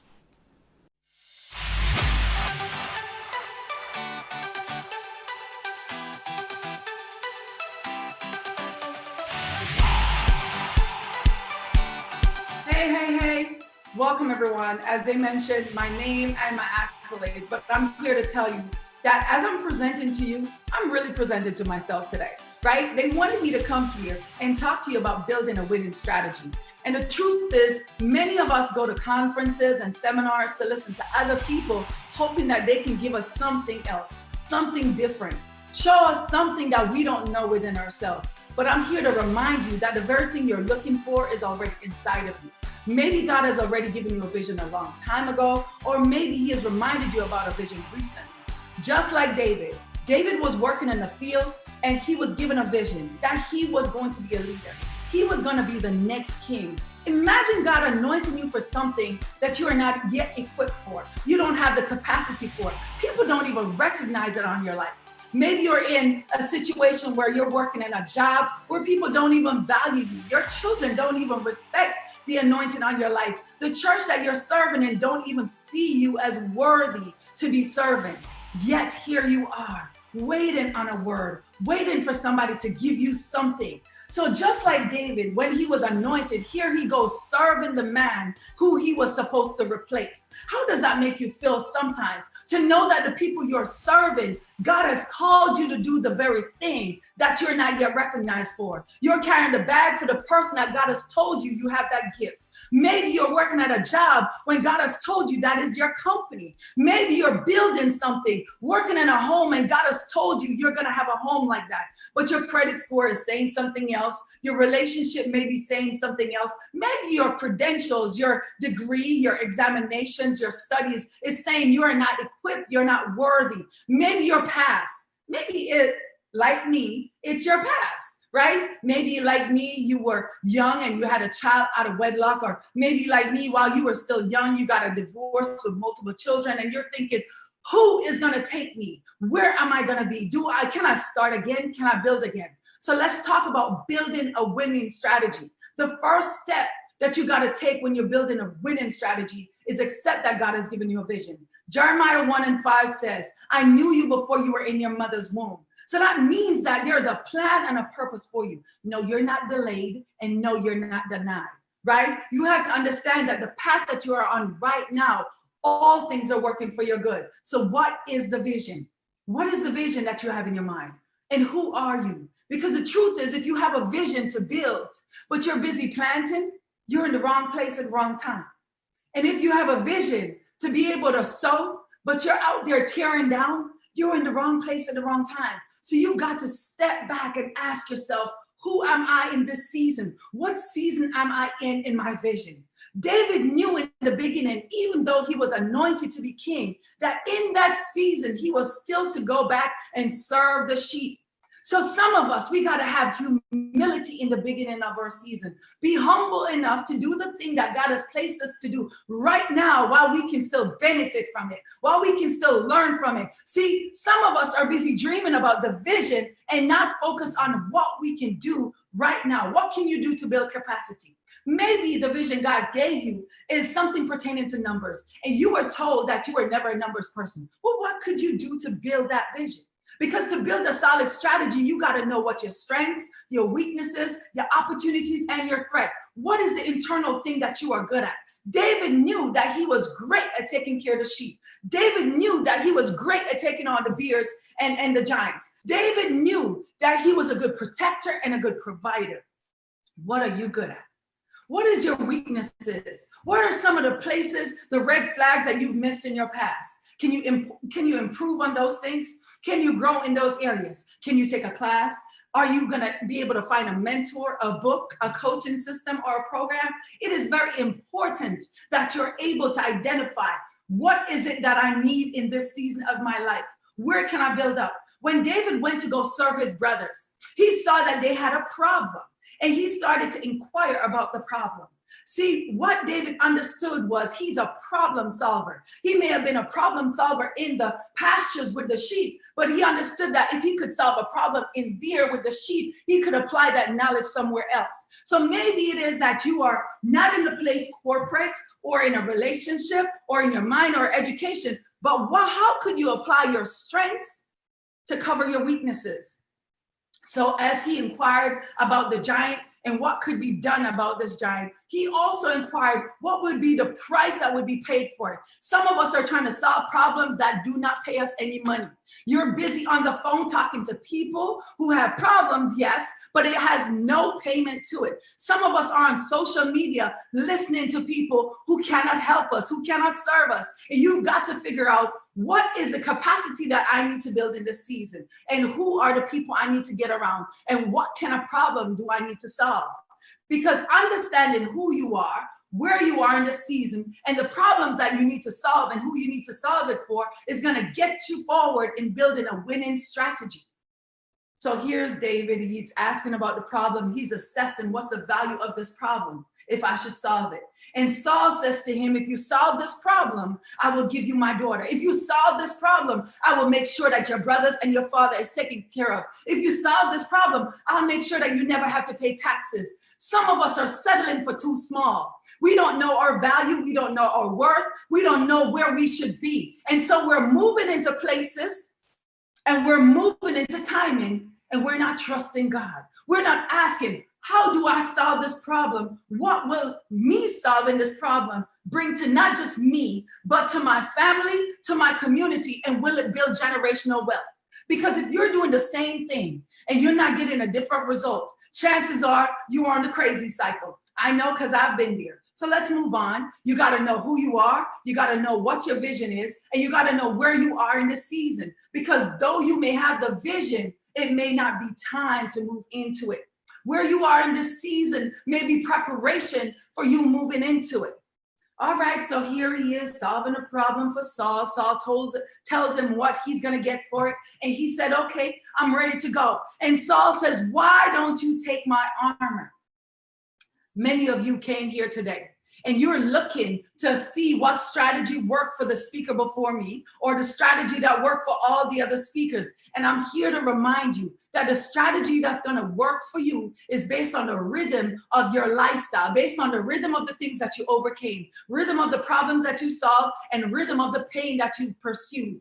Understanding that your life tells you who you are. Your past blueprint is preparing you for your purpose. So it's not just in looking at somebody else that you want to copy what they're doing, but you want to look to see what has this person done to utilize what they've done in their past for now. See, David said to Saul, I don't need your armor. Your armor is too heavy for me. You don't need to be a speaker like everybody else. You don't need to necessarily write a book like everybody else. You don't need to necessarily go in the beauty business like everybody else or have this thing like everybody else. You don't need to raise those children with a man like everybody else. If God has called you in this season to be a great parent, regardless of your status, you're going to be a phenomenal parent. If God has called you in this season to build a business, regardless of your bank account, you're going to have that business. So don't look at somebody else's status, marital or not. Don't look at somebody else's finances,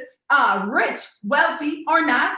Don't look at where they are. Don't look at what they did. Look at you. Where are you? Where did God train you? Did God give you some experiences on how to budget when you were broke?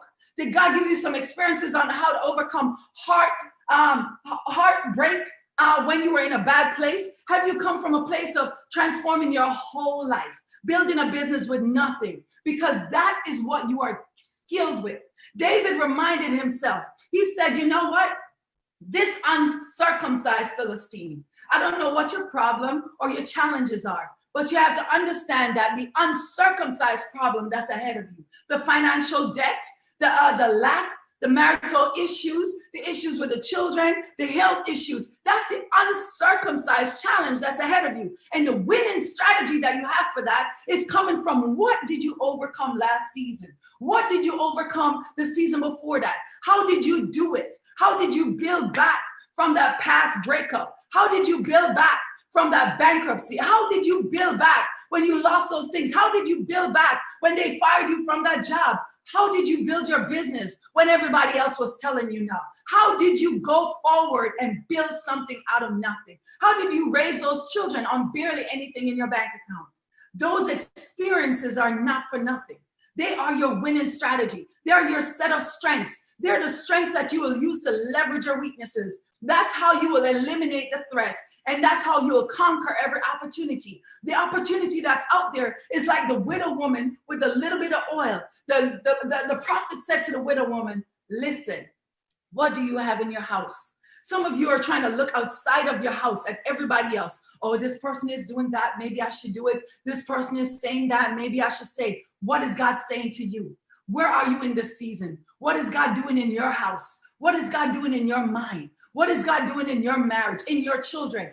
That is the ingredient of who you are. The thing that you may be underestimating as being too small or not enough is just enough, the ingredient, to conquer every opportunity out there. Maybe it is your call to women because you've been crushed or broken by women in the past. Maybe it is your call to build businesses because you served under businesses in the past. Maybe it is your call to speak because you were overlooked and trampled and no one sought to get your opinion in the past. Maybe you're called to lead because you've been sitting in the back watching all the things that went wrong, and God has given you a strategy on how to cooperate, help, and guide. Maybe you are a servant and you served your whole life. And so God knows that you have the heart of a servant, and he can trust you with finances. He can trust you with business, just like he trusts you with your children and maybe even trusted you with your marriage. You just got to look back in your life. Look back to the time of obscurity, the times that you wish God would have put you on a platform. Look back to those times when there was nobody there to cheer you on. There was nobody there to hype you up. There was nobody there to celebrate you. Those times when you were alone on your knees, begging God to recognize you, begging God, God, wherever you are, remember me, please. Just like the thief on the cross, he said, this day when we move, will you remember me? All you got to do is remember yourself. Oftentimes we're asking God to remember us, but we have to remember that everything we need, we already have. So your winning strategy is your vision, understanding your season, understanding who you are and what problems you're called to solve. Understanding that every problem is not for you to solve. You need to figure out what value will that problem give to you, your family, and the next generation when you solve it.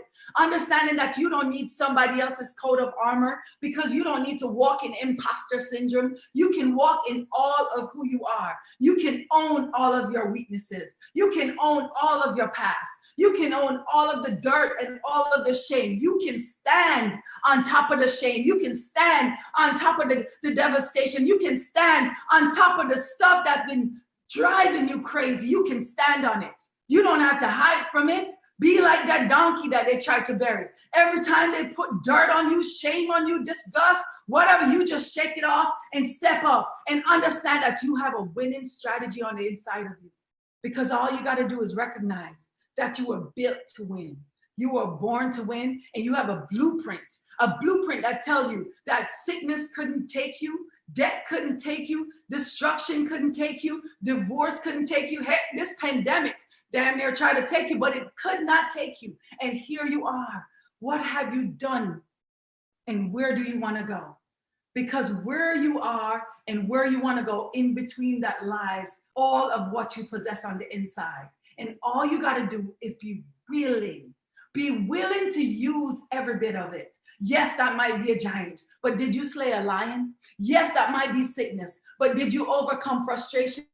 Yes, that might be depression, but don't you know you got the mind of Christ? Don't you know you are equipped with the skills and the tools? Don't you know that you can leverage the people of the kingdom of God? You can get in coaching societies, you can get in groups, you can get in mastermind, you can buy a book. There's nothing that can keep you from what God has for you. And when you have the confidence that God, who is capable and able to do it for everybody else who went before me and everybody else who's coming after me, that if he had put what he put inside of you, he didn't make no mistake.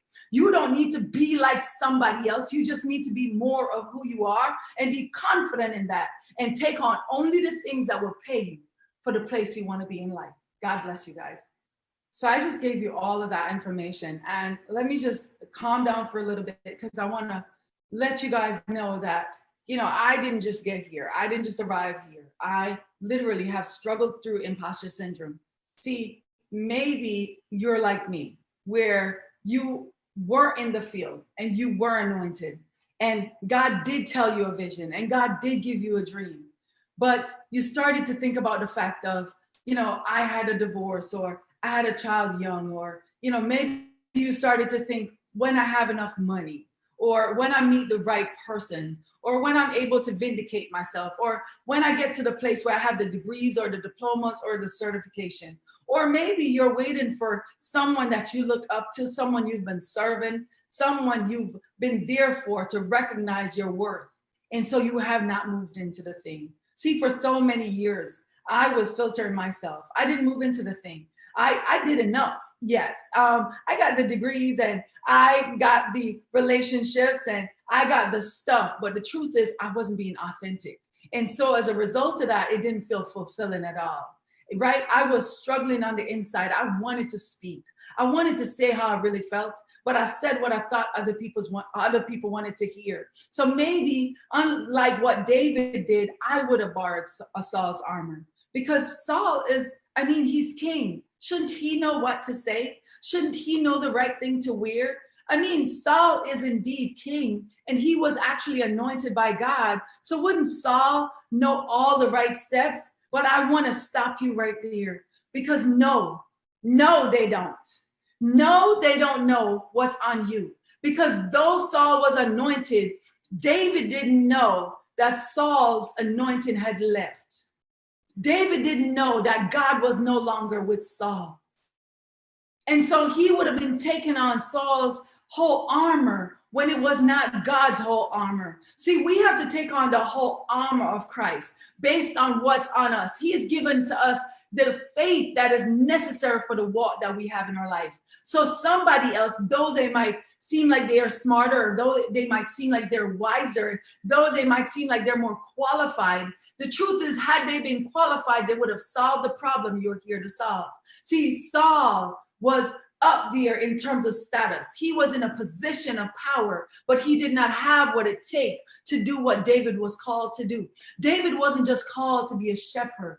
He wasn't just called to be a king. David was practicing and was called to slay this Goliath, this enemy that the devil has sent from the Philistines. David was preparing this whole time in protecting the sheep, in taking care of them and making sure that they were fine. See, he had problems like dealing with bears, and he had problems like dealing with lions. So when he seen the uncircumcised Philistine, that was when he knew, oh, this was what I prepared for. This was what I've been practicing for. So he knew, though he had 4 smooth stone, all it was going to take was 1. But I want to draw you into something very profound. David was so confident in who God was in his life. David did not even rely on the stone. And he didn't just simply rely on his ability to do what he had done in the field. See, David, in his prophetic realm, he started to speak the thing. David said, "This day I will kill you and I will cut off your head." David didn't yet have a sword. Some of you have the experience in the field. Some of you have the knowledge from what you did with the lions and the bears, but you don't yet have the sword to take over the giant in your life.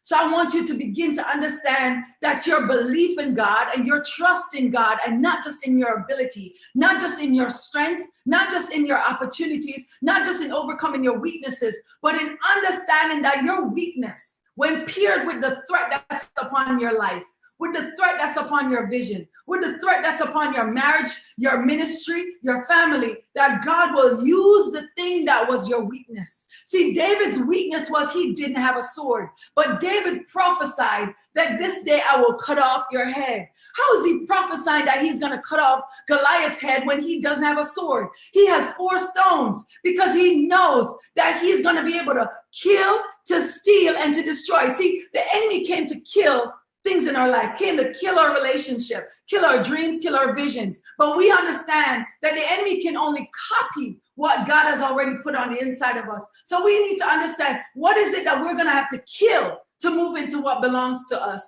And what is it that we're going to have to steal back, to take back for our family, to take back for the generation ahead of us, to take back to go into the future? We're going to have to kill the fear. We're going to have to kill imposter syndrome. We're going to have to kill the lies. We're going to have to kill the boring stories. We're going to have to kill excuse. We're going to have to kill anxiety. We're going to have to kill depression. But that's only going to come by accepting that God is in us, that God is for us, that God has prepared us. Because when you kill those things, you'll be able to steal some stuff back. You'll be able to steal back your joy. You'll be able to steal back your vision. You'll be able to steal back your confidence. You'll be able to steal back your faith and your belief. And then you will be able to destroy the plan of the enemy, not just over your life, but over your ministry, over your marriage, over your children, over your finances, over your businesses. Because your strategy is not just about your strength, your weaknesses, your opportunities, and your threats. It's about how you're going to prophesy. You're going to prophesy that the thing that be not, it is going to happen. You're going to prophesy that the bridge you cannot see from where you are right now to where you're going, that it's going to be there when you get there. You're going to prophesy that every step you need to the next destination is going to come in time. You're going to prophesy that the resources that you need, they're coming in on time. You're going to prophesy that your destiny helpers, that your destiny supporters, they're going to be there. You're going to have to prophesy, because the devil that's in front of you is no bigger than the prophecy that's inside of you. So I want you to remember that the strategy that's going to help you win this season is the one that's built on who you know you are, the vision that God has put on the inside of you, the experiences that you've had, the destiny that's ahead of you, the problems you're going to solve, the armor of God that you're going to wear. And you're going to have to accept that it's your prophetic word that's coming out of your mouth, not anybody else's. Your prophetic word over your children, not anybody else's. Your prophetic word over your relationships, not anybody else's. Your prophetic word over your vision and your business. That's going to make it a winning season. This is your winning season. I declare and decree that this is your winning season, and you are going to receive it, because you're going to begin to move out of shame, out of embarrassment, out of disgrace, out of lie, out of manipulation, and you're going to stand on the promises of God, and you're going to prophesy, you're going to move toward it, and you're going to build strength. God bless you.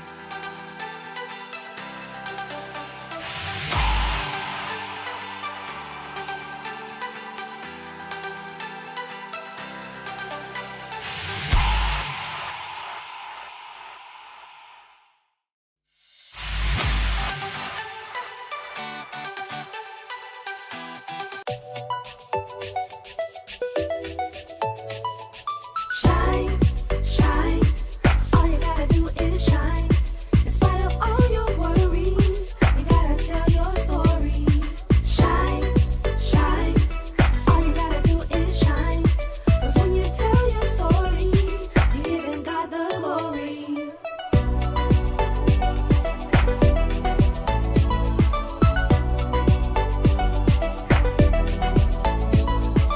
Shine.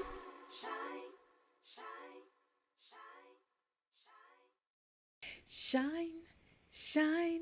Hey everybody, it's Tanya Joyner Scott, and I'm coming here to talk to my sisters. Why? I want you to shine.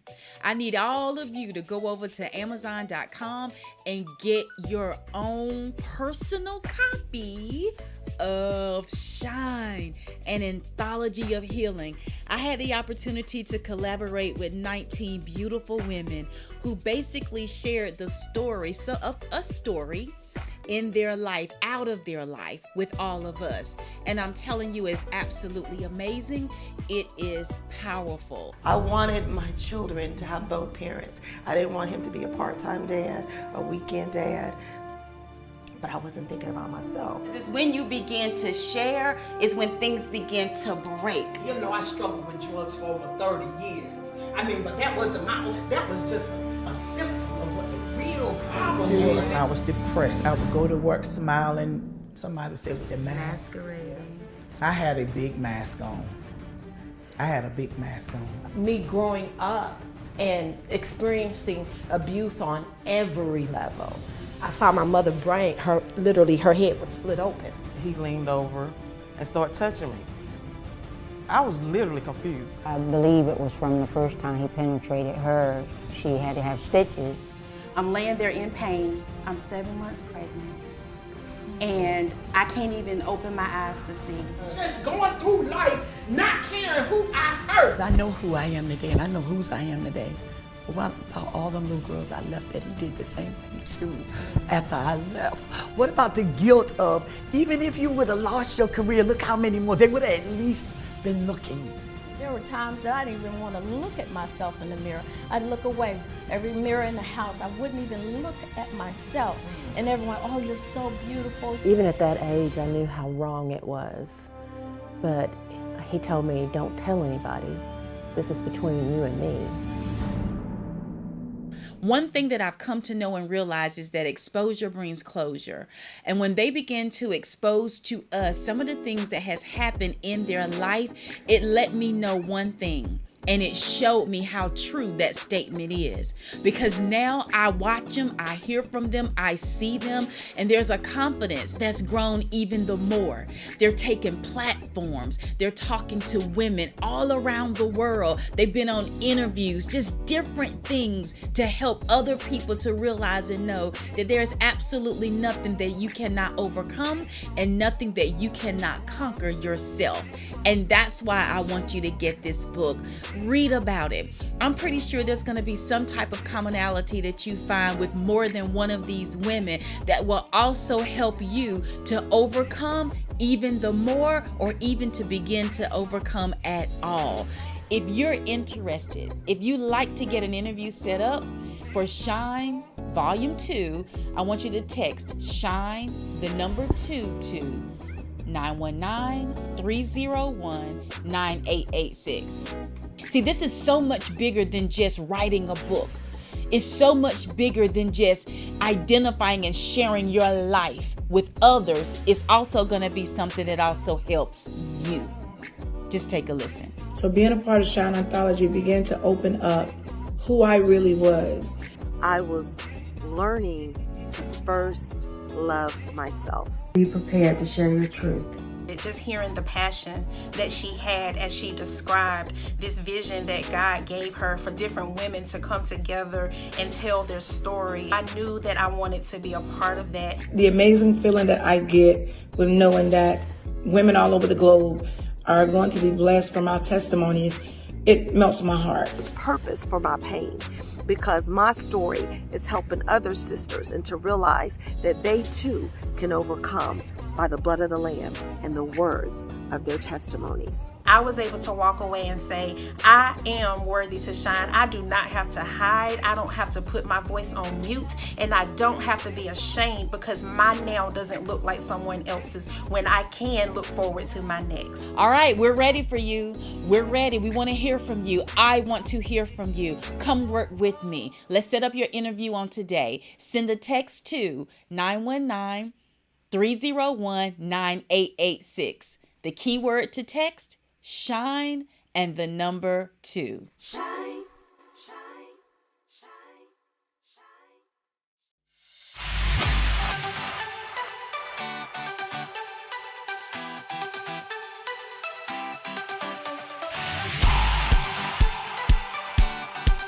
Hey guys, Dexter and Tanya Scott here.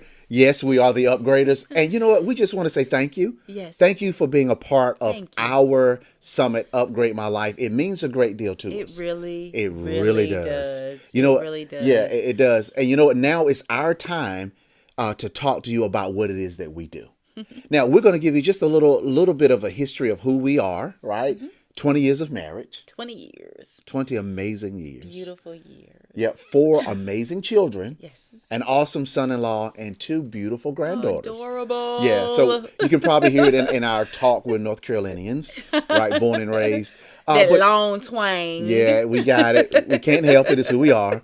But you know what? One of the things, several things, but Tanya and I recognized early on that we needed an upgrade.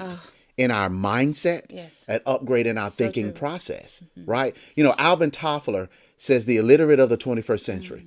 It won't be those who can't read or write. It will be those who can't learn, unlearn, and then relearn.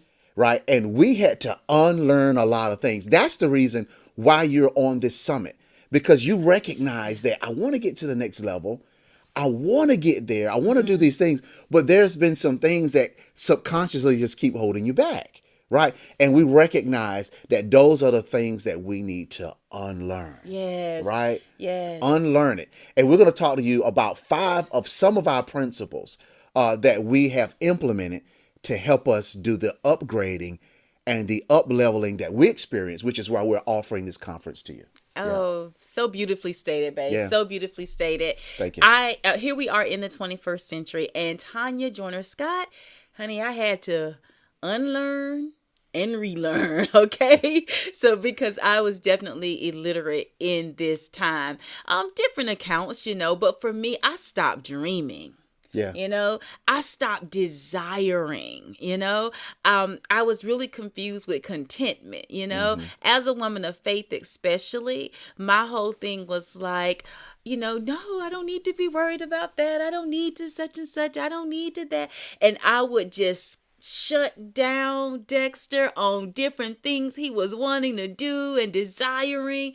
Because honestly, y'all, I was just in my way. I was in my family's way.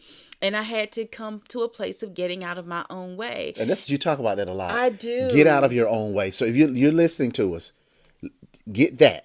Write it down on your paper. Get out of your own way. Get out of your own way. Yeah. So some of these principles that we're going to share with you that we've done, some things that we had to come to, especially me, both of us, but you hear me saying especially me because he started first. All right. He was dreaming. He was reading. He was listening to different people, speakers. And his thing was like, Tanya. I was excited. This goes back past 10 years ago. Yes. Yeah, tremendously excited. And I was just like, and I would never take action. Okay. But then a few things did begin to happen. And this is that unlearning that we're talking about, because once I began to really listen and pay attention, I realized that there were things in life that I was missing out on because I had put a cap on me. I had very limited thinking. I no longer have a limited thinking. Right. I think big. I understand who I am even the more. And that's one of the principles. We're going to dive into that in just a minute. Yeah. And that right there helped to bring about an unlocking. So who are we as the upgraders? Yeah. Come on, we unlock. We want you to come to a place of understanding who you are and your value. We want you to step into the very things that you desire. But and guess what? That God desires for you. Yes, See, he does. You got to know that. They're giftings that we have. What does he want you to do with them? How are you to serve the people, the masses, with the gifts that he's provided? All of these things come back to whose glory? His. So there was an understanding that I had to come to for me to escape the strongholds that were placed on my life that I had ultimately invited. Yeah. So we want to talk to you a little bit. We want to share with you. We want to talk to you about the upgrade. We want to give you some of our key principles. We want you to do what? We want you to come to a place of having elevated thinking. Yeah, you got to elevate and up level your thinking, right? Because up until this point, we've heard the quote where your mind goes, your energy flows. What you focus on expands. So if you've been focusing on your limitations, then that's what has expanded. That's what's been expanding. And they say a person convinced against their will is of the same opinion still. Yeah. That's why you can't change nobody but you. Ooh. That's why you got to change your mindset. And let me tell you this really quickly. Write that down too. Yeah, change your own mindset. It's an internal thing. Right. And that's who we are. That's why we have the world's first challenge-based coaching and masterminding system. Yes. That's what we're offering to you. Yes. It's challenge-based. Have you ever heard of it? No. Challenge-based coaching, masterminding? No. We're the world's first. That's why we're bringing it to you. So let us tell you really quickly, when our mindset changed, things changed for us. Right. Tanya and I, we were just some of our accolades. We were the first to have a show on the DSTV network. That was amazing experience. was. Like 3 years ago. Yeah, that was really. We had our show on the DSTV network. We've been in Huffington Post on 2 occasions. One of our articles was $1 Million Magnetism, and the other was we got an opportunity to review Bishop T.D. Jakes' book Soar. Yeah. So we read that. We did a review on it. That was amazing. We've been in platform with John Maxwell. We were one of the speakers one for of John his- Maxwell's platform. Amazing. Everybody knows who John Maxwell is. Business for Home magazine. Tanya, you just got your certified in Christian counseling. There's been a number of things. Authors. Her This is Story a big one. Matters. Yeah. Tanya's been on the cover, the first edition of Yeah. Her Story Matters out of London. Amazing. Right. And we're still That was an contributing honor. authors for that. As a matter of fact, we've got an article probably coming out at the 1st of February. What else? It's been a been ride. quite a bit, you know. You can't forget Shine. Oh, look, Shine Conversation Camp. You're looking at the founder of Conversation Camp for Women. Yes. We actually that is so phenomenal. The 5th one is I coming have up. women reaching out to me right Yeah. now saying, "Can you go virtual?" And I'm trying to see how can I do this 'Cause it's such an intimate It is. experience. It's such an intimate experience, and it's a safe place. So I'm working on some things. Right. Oh, there's Just- Conversation I'm Camp. working on some I think things. right behind, Conversation Camp for Women right there, that logo. And then we're going to mention this, and then we'll get into what we want to share with you, is the Shine Anthology Oh, fantabulous. of healing for women. Tanya just The did her stories. first volume, and it came out last year. It was around Yeah, this time. this time Yeah, last this year. time last year. That book has traveled over into several countries. Think about it, 19 women and their stories, and they're upgrading every reader that opens up that book, and they get a chance to get insight into how these ladies upgraded. Here's the founder, and she's getting ready to come out with this second edition. Yeah. You want to be a part of that. You're a woman with a story to tell. I want to hear from you, okay? Because turning the pages of that book is so life-changing. Yeah. It really is. And I'm so grateful for those ladies that joined forces with me to just bring about their lives. They opened up the stories of their life to share with all of us, of their lives, rather, to share with all of us. And that right there means so much to me. It really does, I don't care what you've gone through. There's nothing that you can't overcome. The decision is yours. And that's something that we also had to learn. That's what helped me to get up and get out of my own way as well. And that's what we want to talk to you about today. We want you to have a life. We want to say, do you want to know what to do to have an upgrade for thinking? Okay, we want to upgrade your thinking for success. That's what we want to talk about right now. So write that down. Upgrade my thinking for success. That's what we want to do. Tanya had to do it. Dexter had to do it. We're continuing to do it. So the things that we're about to share with you, and there's plenty, but we selected 5 just to do today, this evening. So the thing about doing this is a part of our lives on a daily basis. It's a part of who we are. These are key principles for us. Very simple, however, impactful. Yeah, absolutely. Okay? Yeah. So we want you to catch this. You've heard a lot already. You've heard from some incredible entrepreneurs out here, thought leaders out here.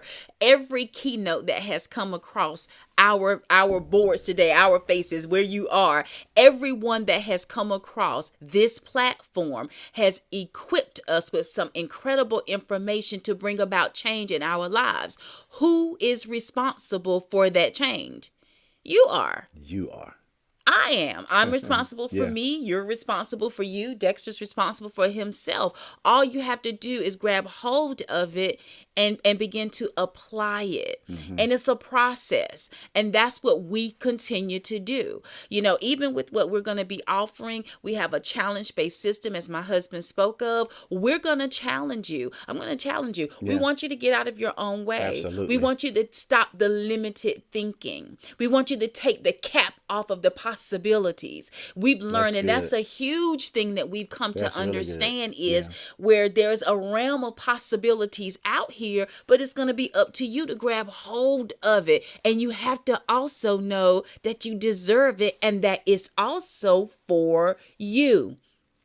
Now, with that being That's really said, good. you want to step into the first one? Yeah, so let's do this. So Tanya and I, we took the liberty of writing a few things down. So you'll see us kind of look down a little bit because we have several principles. But here's the basis of our thinking, right? And here's where the upgraders come in. We may not know you, but we know what's in you. Right? What's in you? What's that thing, right, that you want to get out and you're like, I just can't. Something's getting in the way of that. Now, all the incredible information that you've heard in this summit, right? There's information that you've written down. Now, how do you manifest it? How do you get it out? You've heard how Tanya and how our lives changed because we experienced the upgrade. And that's what we're telling you. That's what we're going to offer you. So upgrade your thinking for success. Make sure you write that down. We're going to remove limitations. No more mediocrity. Oh my goodness. Unlearn the learned behavior. Remember the quote, we must unlearn the things. Unlearn the things. Say that quote right? again. You know, there's another quote, we must unlearn the things that we have been programmed to believe since birth, because that software no longer exists if we want to live in a world where all things are possible. Did y'all catch that? We must unlearn the things that we have been programmed to believe since birth, because that software no longer exists if we want to live in a world where all things are possible. Unlearn. We had to unlearn some things. And you saw the accolades that we were able to share is because we unlearned We things. began to unlearn. Yes. I really need you to understand that, because until I began to unlearn some things, I wasn't moving forward and advancing in life as I am now. Now, something I really want you to understand, we both do, because sometimes the way that we define success, we define it based on man-made acknowledgments, okay? Even for us to give you our accolades and to share with you some of the things that we've been able to do and accomplish, I really need for you to understand something. Those are things that we've been able to do, but it's, as we go over these principles, it's also out of what spirit? It's out of what type of mind? Do you see what I'm saying? And when that happens, there's a peace that you have. There's a joy that's everlasting that you have and walk in, because all of these things isn't attached to just the natural, but more so to our maker. Being a man and woman of God, we know that everything that we do, it is for and to his glory. And what we've done, I used to release and just release the things that was for me, and I would give it over to the world. I would give it over to the enemy, right? Because if I saw anybody else doing it or having it and they didn't seem like that they were his, I didn't want it. But all I was doing was giving over what belonged to him, that was given to me, that was given to all of us. And I came to a place where I was like, no, this is for me, from you, but to your glory. And I hope that you're hearing me right now, because that's who we are. We want you to live an upgraded life. We want you to understand who you are. We want you to understand your value, and we want you to walk in it. We want you to realize something. And this is something that Dexter and I were talking about recently, and it's huge, okay? Just listen to this statement. There is nothing out here that any person knows that they didn't learn. It's good. There's nothing out here that any person knows that they did not learn first. That statement alone does what? It lets all of us know that we have the ability to do anything that we want to do. And if they can learn it, you can learn it too. Absolutely. And that's what we have and who we are as God's created being. And that's kind of tapping again into that first one. So just listen to the title of this first, or I say title, but the first principle. The first principle is, who am I? Who am I? And I want you to write this down, right? Who am I? And then off in the side, write inner upgrade equals outer upgrade. It's got to take place inside first. That's beautiful, babe. An inner upgrade will translate into an outer upgrade, internal, external. So good. That's why what Tanya and I do as the upgraders, you know, when we say we may not know you, but we know what's in you, our philosophy and our teaching, what we offer goes into you as a person. Because once you know, who am I, who are you, then you can begin to see things change externally. I had to ask myself, who am I? Tanya had to ask herself, who am I? And you're going to ask yourself the same thing. That's when I got out my way too, is when I really started to come to a place of understanding who I am. That's, I love what you just said, because listen to what my hubby just said. Okay. He said, you just say it again. You said the inner upgrade equals external upgrade, or inner, outer, internal, external. I love it, because even as he said it, I began to visualize, and I said, but outer upgrade doesn't do a thing to the inner necessarily. Exactly. You know, now sometimes we can do like having, we'll do transformations. We've seen shows where it was like the before and after, and it did build up a confidence. So that is something that's very likely to do. Yeah, But a lot of times, No, go ahead. Yeah. I just got you got, but a lot of times there's a masking that takes place because of the external. And that's why as you look at, the question we just posed, who am I want you to write it down. We both do. And we want you to begin to identify and kind of think about who am I? And it's not attached to accolades. It's not because there's a doctor in front of your name. It's not because you're married to a particular person. It's not because, of the profession that you have. Nothing like that. Right. No titles, but just coming to a place of knowing who you are. When you really think about it, who am I? What is it? What is it about you? You know what I mean? Right. And when you begin to identify with that, it brings about a change. Now, I want It you to say does. what you're going to say, because you had It does. an no, aha. No, what you're before I talking said my about next. is essentially this. Think about external, what you said, external upgrades does not necessarily mean internal upgrades. The curse of the lottery. You can win $100 million. Externally, everybody looks at you and say, wow, they got it going on. Man, they got the house, the car, the whatever, right? But the curse of the lottery, they're broke in 5 years or even sooner. Why? There was no internal upgrade. So that's why we've got to look at things and we've got to understand things. Everything that looks successful isn't. Everybody that has what you're seeking to have, possibly, it may not be the story behind the scenes. That's why it's who am I? Yeah. You got to know who you are, and the internal upgrade will equal the external every time. Every time. I love Every single that. time. I love it. I love it. I love it. Yeah. So now I really want you to catch this too. As we talk about this one, who am I? That is when Tanya really started getting out of her own way. And I often speak about it when I've been a part of different platforms. It's a matter of identity. And I really came to understand who I am in him. I began to identify myself as being his created being. We've all been made in his image. Since then, I've learned so more. This is why we're saying to you, this is a part of our daily occurrence as it pertains to upgrading. Well, Tanya, what do you mean? What I mean is, as I continue to seek, he says, whoever seeks finds, knocks, the door will be answered. I would seek. I want to know. Give me understanding. I ask questions because it's like, God, teach me, show me. And there's been so much that has been shown and taught to us, just even in coming to, which is why we love discussing the mind so much, which is why we talk to people about upgraded thinking, which is why we talk and help people with detoxing the mind.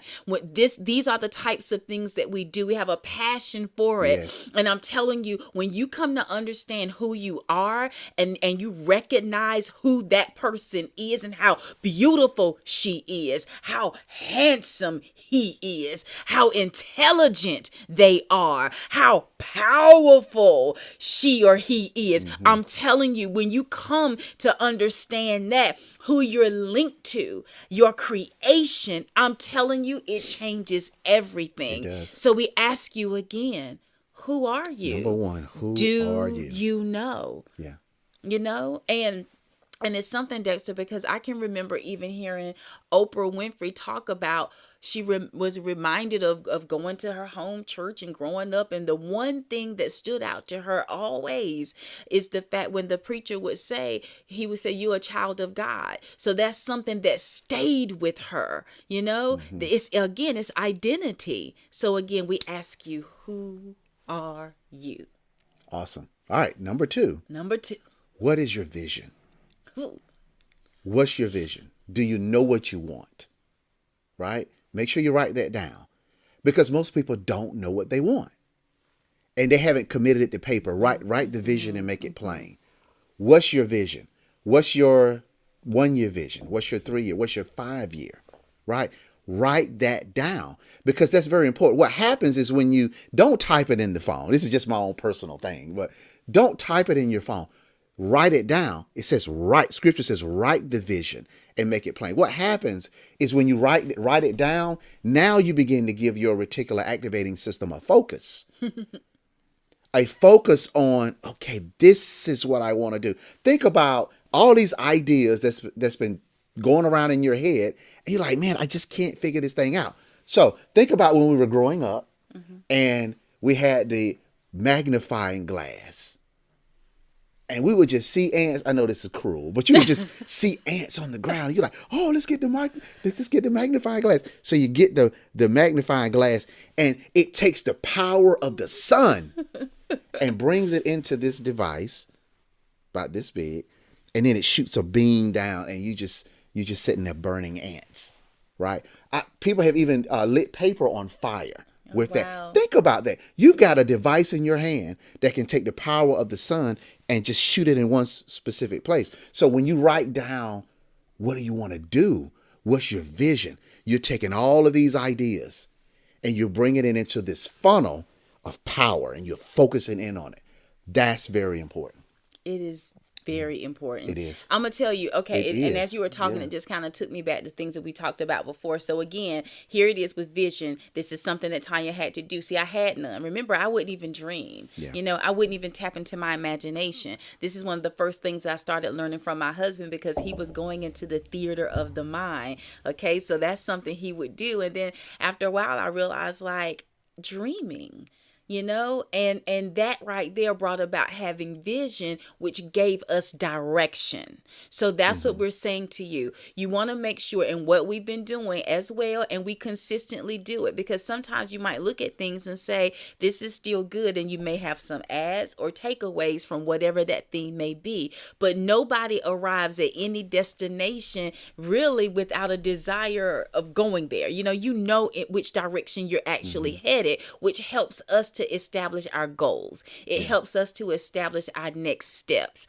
I can think about even times, Dexter, when we would share about Abraham being called up to the mountain, and when he was there, the Lord had him to look around. So he gives him his word, but he has him to look around. So that was vision right there. So I'm giving you what to do, but I need for you to see it for yourself. Come on, somebody needs to catch that. Yeah, there are that's things good. that he's saying, there are things that God will show you, but you still are going to have to catch it for yourself. There's a partnership that we have with our maker, and Dexter and I came to realize that as visionaries as well, I have to play my part in order for what he wants manifested in the earth to take place through me. We're vessels. So what is it that you're going to do? How are you going to go about that? Have vision. So that's something for us. And I'm telling you, it was so hard for me for a long time to do that. You know, Dexter was there, he would ask and all of that, and I'm like, I don't know. But now it's like, even I'm thinking, I'm wondering, but we're doing it because I have direction, and I want to continue to have it for as long as I live. That's good. Direction. Yeah, and that's vision. why you got to write it down. I can remember 10 years ago, Tanya and I got an opportunity to meet Mr. Les Brown, and I studied with him for a year after that.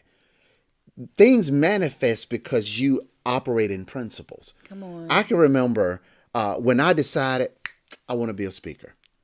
I mean, I've been speaking essentially all of my life, but I said, I want to be a speaker. And the moment I said that and I committed it to paper, things started to happen. Things started to fall in place. So they said there's always things operating and flying around your head, opportunities, but when you're ready, you'll see them. And that's exactly what happened. That's how we ended up meeting him and started studying with him. So number 2, what do you want? Make sure you write it down.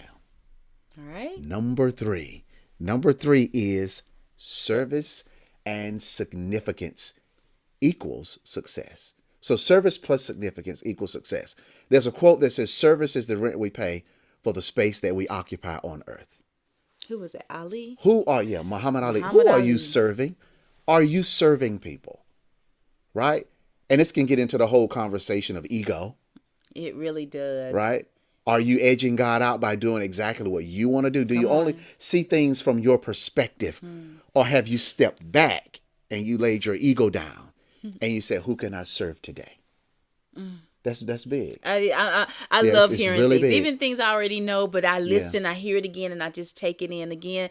Please catch that too. This is something that you get daily. You can never get enough of it. Reminding yourself. Dexter mentioned the reticular activating system. When you want to detox the mind, or when you want to make sure you're putting things inside the mind, this is what you do. You listen over and over again. You write things down. You read it. All of that. That's just a little added tip right there. But let's talk some more about that service and significance. Here's the thing. We often are asked, like, well, what's your why? So we're already talking about, well, what's your vision? What do you want? What's the direction that you want to go in? Well, it kind of continues on because we had to identify our why. Now, sometimes, not even sometimes, having that vision. Now, what's its purpose? And here's the thing, and this is a big thing to get and understand. It really, for it to be impactful and for it really to, the word magnifying is just kind of coming to mind. So I see that because I'm seeing magnifying as like just throughout the world. It has to be about somebody other than you. Yes. That's good. So that's the point right there. All right. So when that's service right there. Okay. For every entrepreneur out here, the businesses that are out here, it's for somebody else. It's service. It's service based. It's service. It's amazing. Yeah. What is yours? And it has to have that passion behind it. And it's when you're out there servicing people, plus the significance, the significance of what it is that you're doing, how you go about doing what it is that you do. The fact, like you mentioned, the ego, EGO, edging God out. Don't edge God out. God, how can I do this? What would you have me to do? Right. What are the steps that I need to take? Be a light and a lamp to my feet and my trail. God, give me that understanding. How would you have me service your people? Everything goes back to his edification. We cannot say that enough. That's right. But I need for you to really hear us. When you're talking about service, when you're talking about your why, and you keep going, cycling down as to why do I want to do this, you will always really find, if it's something that's really passionate for you, you will always find somebody. There's some people, persons, body, because I think about even your children sometimes, that's behind that service. Yeah. That's behind that desire. So that service plus significance, every time, y'all, it equals success. Every time. Every time. Do you have anything you want to say before? No, this is just good. I mean, you're hitting it really big because we've got to be service minded. Yeah. So as Tanya mentioned, the upgrade, what you're experiencing, what you've been experiencing, what you're experiencing now, it's a daily process. In order for you to become an upgrader, all you have to do is begin to think about other people. Just start thinking about other people. What can I do for somebody else? And that service is going to turn in significant service, right? Because you're going to be helping somebody else. It doesn't have to always be monetary. It could be an act of service. You're going to help somebody. You're going to do something for somebody else. So just begin to think about that. And it's going to always equal success, period. Always. Yeah. So even as we're asking these questions as to what do you want to do, who am I, the desires, the big part in here is where we get the attention off of ourselves. It's not about me. Yeah. It's not about you. Whatever it is that you have that desire for, it's like, okay, God, what do I want? What do I want to do? And then when you do, your zone would just go in for the other person. Yeah. That right there is powerful. Okay. And that's what it's all about. And I'm telling you, that brings in about an inner peace as well, because you're not focused on yourself. So these That's are the good. things, again, that we've been doing. This is what we've learned over the years that's even brought us from that point that we were to where we are right now. Right. And I was just thinking, before we go to number 4, our daughter used to play basketball, right? I remember she was playing for an AAU team, and we were in the gym, and family members were there. And our daughter, she didn't perform as well as she wanted to. So after the game, I remember this. She came out of the locker room, and she was kind of huffing and puffing, and we began to ask her, what's wrong? Well, I missed the shot. Oh, I did this, I did that. And my brother-in-law looked at her, and he said, oh, you think it's about you. And I'm like, see, this is the point. It's not about you. It's about the team. This is the concept that he was saying to her. That's so good. It's not about you. It's about everybody that you can serve. And through that service, all the other things will fall into place. That story popped in my mind. I That's thought it was so good. I thought it was Dexter. awesome to share. It is Yeah. awesome to share. And even with that, I mean, I exhale and I just kind of sit back and think on things. But even for you to share that, y'all think about that. You know, it's not about you. So that right there also helps bring us to a resolve when issues arise, when there are trials and tribulations. You see, how many of you have ever quit? Yeah. Because, you know, you didn't make the shot. You know, in life, okay, things didn't quite happen the way that you really wanted it to. So did you give up? You know, make excuses? Come on, I've lived this. This is where I was That's for good. so many years. But when you don't make it about yourself, when you realize that you're here for another person, when you understand that the things that you're called to and the desire that you have and what you're going after isn't just about you, guess what you will find? The momentum to keep going. Absolutely. And that's what a why will do and what a why is. So again, that service is attached to your why. Plus the significance of what it is that you're doing and offering will always bring about the success. So with everything that we've even been hearing over this, the course of the summit, we want you to catch this. See, we're the upgraders. And as the upgraders, we brought a platform where we knew that there were going to be people here that was going to drop knowledge and nuggets and all of that on you that would be life-changing. But as the upgraders, we want to challenge you. As the upgraders, we want you to take the limitations off of your thinking. We want you to take them off of your life. Yes. And we want you to take the necessary actions to actually have and live the life that God wants you to. All for his glory. All for his glory. Amazing. It's good Okay? stuff. All right. All right. So guys, number 4, do what's right. That's what we do. You gotta do what's right. And it's not easy. You know, but an interesting thing is, isn't it a saying that says, you always do what's right even when no one's looking? Even when no one's looking. Even when no one's looking, do Even what's right. when no one's looking. As an upgrader, the upgraders principle, what we stand behind is doing what's right. And see, you can slight things, you can get ahead, you can get acknowledgments, you can get all of these kinds of things by doing what's wrong. We prefer to do what's right. And as you do what's right, you know what's going to happen? You'll be able to sleep at night.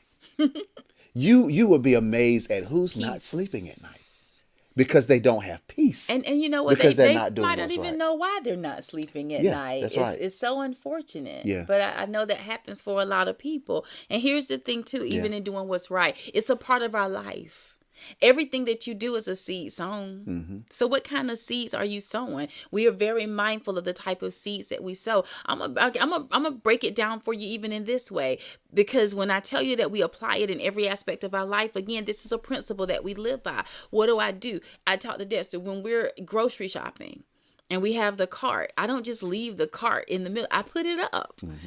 You know, I'm going down the aisle and I pick something. I change my mind about it. I don't just sit it down anywhere. This is just me. See, this is what Small we principles apply. that make a big Small difference. principles. It's a principle. I'm telling you, it applies throughout our lives. I talk about being on social media and someone may post something and I'm like, oh, we're praying. I don't say praying for you if I'm not, because I'm like, I don't know that I will be constantly praying. So I will pray then and I would post that I prayed, or I might pray something as I'm typing. But what am I basically saying? I'm not going to lie. That's my, Right. and I'm giving you C's, okay? Yeah. I'm telling you what this is like when you do what's right. Doing what's right. Doing what's right. Doing what's right. Doing what's right. Right. And so even in that, it's a challenge in that. If you know that there's some things in your life, it could be real small, that you can begin to challenge yourself to do over the next 30 days, right? That will change your behavior around certain things, because that's big. Tanya has talked to me about that. And if you think about it, social media is a part of everybody's life. I've even gone to somebody's post and I'll see a post and I won't read all the posts, but I'll comment on it and keep moving. And then that person will say, and I know a popular one is, oh, it's not my anniversary. I was just saying. But you done said happy anniversary on the post, right? 'Cause you ain't And it's read like, it. because I didn't read it. And I have to read it. And we I've talked gone about back. that. Yeah, and I've gone back and said, you know what? I didn't read it. My apologies. I will actually say that. Why? Because I want the person to know, you know what? I didn't. It's those small things. It could be small things for you. Integrity. It doesn't have to be It's these things. It integrity. could be some other things. But what's right? Challenge yourself to do that. I think it just makes a big difference. It yeah. does make a big difference. Again, here's some principles with the upgraders, okay? We want you to have this type of life. Many people reach out, they follow, they ask us for mentorship, all kinds of things. And if you want to know, we're giving you some of the things right now, all right? And we're going to continue to work with you. Join forces with us. We got some stuff for you now, but these right here are some key principles, okay? So now here's the fifth one. Also that we done. You want to share that, babe? Yeah, I'll say it. And it's be excellent. Be excellent. You know, and it's interesting. It goes back to the small principles. Here's excellence. I'll make the bed up. And I won't put the pillows right. Because I'm rushing. I'm just, because we gotta move on. And Tanya will come behind me and position the pillows exactly the way that she wants them to be. And it looks amazing. See, that's a small principle of just being excellent in what it is that she does. And it helps me to say, you know what? I knew that I just threw those pillows on that bed. I mean, I just threw them up there and I was rolling, right? So it helps me be better. So in what areas of your life, right, you want to be upgraded? You want to upgrade to that next level. What areas in your life can you, I need to be excellent right there.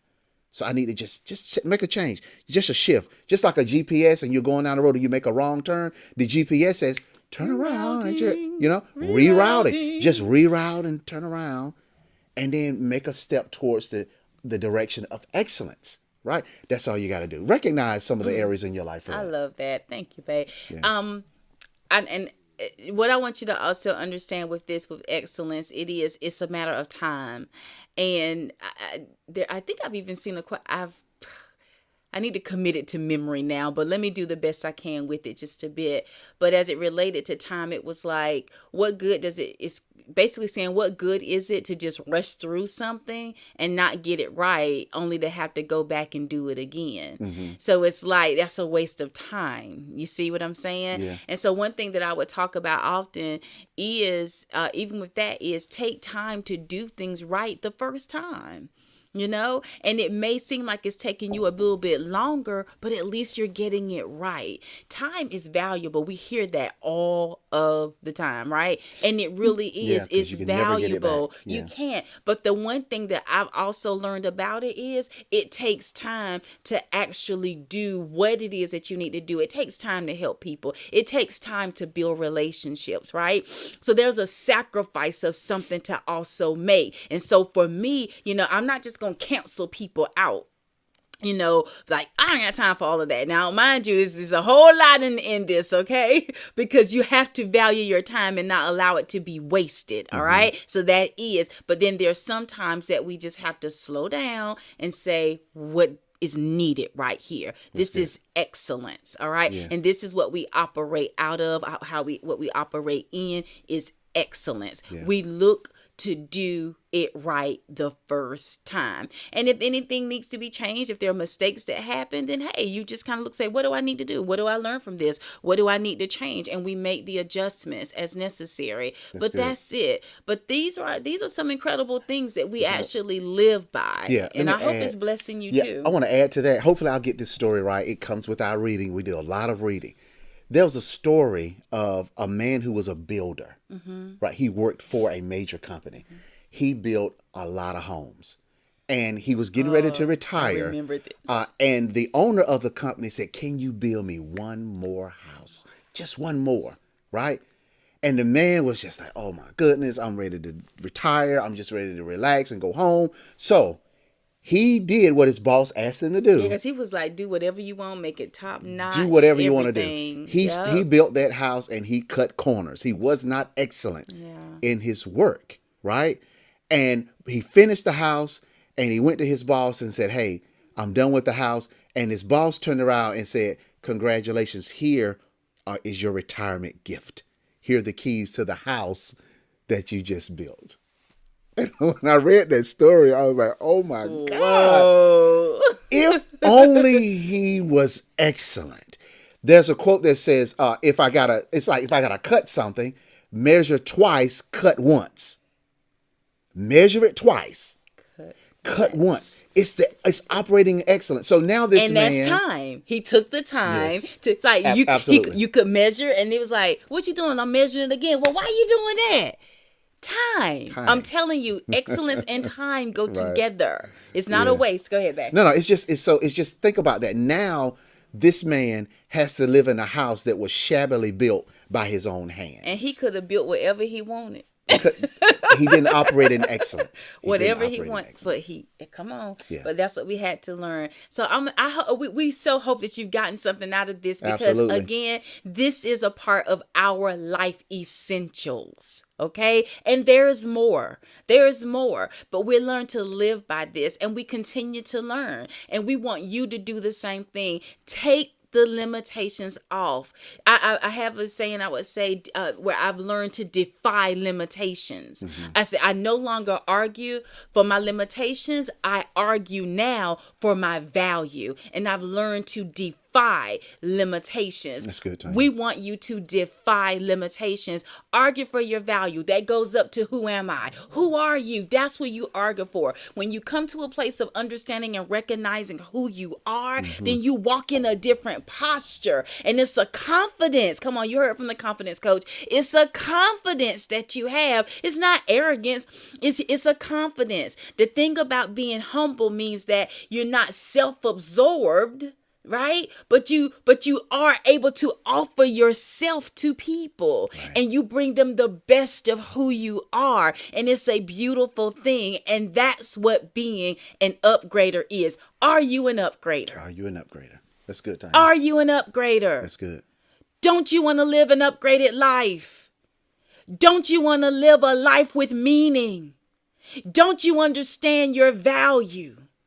Don't you understand you have purpose? That's good. Don't you understand this? Grab hold of this. Your destiny awaits. My destiny awaits. Come on. I hope you're hearing me. Yeah. Because see, sometimes you will look at people's lives and you think that's it. It's not it. There's more. That's more. There's more. Wow. That's really good. That's good. So guys, look, those are the 5 principles, some of the principles that we operate under, which is why Tanya and I, for the last 4 years since the existence of the Upgraders, we've helped thousands of people. We've coached a lot of people. That's why we are releasing this. We're launching the world's first challenge-based masterminding and coaching system. It is designed to pull you where you need to be pulled and push you where you need to be pushed. And we're going to do exactly that. So we've launched the challenges. Go ahead and get enrolled for the one that fits for you. The Upgraders Life Challenge, the Business Challenge, and the Grand Champions Challenge. There are 3 challenges. We are already ready to hit the go button. That Life Changers Challenge, woo, it's amazing, because we are going to be giving you challenges. The challenges last anywhere from 30, 60 to 90 days, and they're going to push you. And then we're going to measure. We're going to push you a little more, measure, and you're going to see yourself growing throughout this process. So I think that's it for us, Tanya. Yes. We're excited. Thank you for excited. listening to what we had to share. Yeah. And we want you to be an upgrader, right? This is Upgrade My Life Summit. All you got to do is go to our marketing, hit I'm ready to become an upgrader, and then it's going to take you through all the things you need to do to go ahead and get registered for one of our challenges. Yes. And we just want to thank you guys again so much for just being a part of this incredible summit. I'm telling you, we're going to go back ourselves. And do you have the vault? Make sure you get the vault now, so you can have access to all the things that's been heard over and over again. All right, we want you to take advantage of that as well. Thank you again so much for spending some time with us. Your time is valuable. We want you to know that from the Upgraders, we won't ever stop serving you. Absolutely. We're the Upgraders. We may not know you, but we know what's in you. We'll see you on the inside.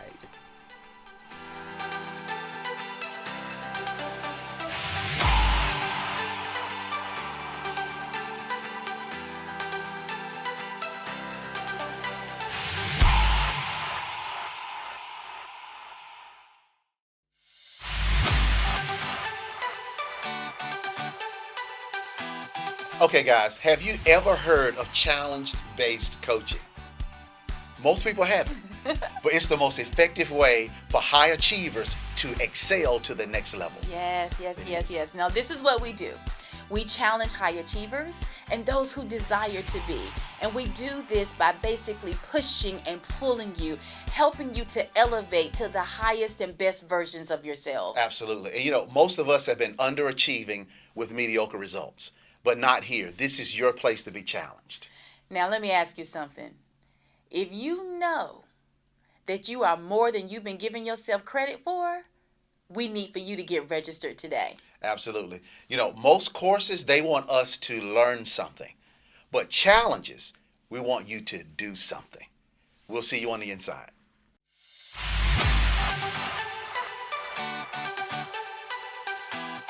Hi, my name is Tahira Ogletree, and I had an amazing opportunity to be taught by the Upgraders and attend their 8-week mastermind course, Mindset Mondays. Tanya and Dexter Scott are a real powerhouse, and boy, I tell you, I have learned so much from them.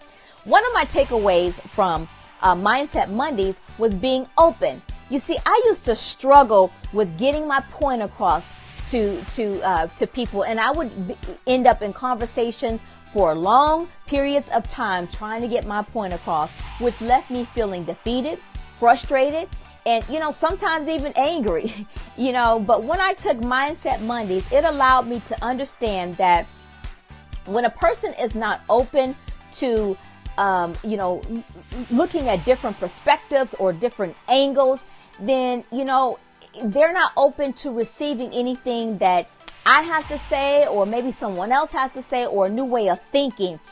I learned so much in Mindset Mondays and from the Upgraders, and I am so grateful because I can now identify and shorten my conversations and no longer be frustrated when I'm in conversation with someone. I can identify their mindset, and I can, you know, step away from that conversation and releasing them in love and understanding that it is okay, that, you know, we all have room for growth, and we will not grow until we are open. It is like going to a store, wanting to go to a store, wanting to get into that store, but that door is closed. You cannot get in on the other side unless it's open. My name is Tahira Ogletree, and I have had a wonderful experience being taught by the Upgraders. Thank you so much.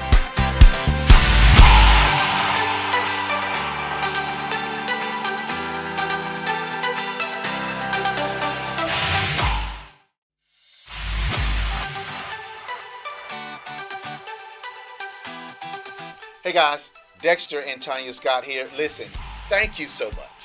Thank you so much for participating in the Upgrade My Life Summit.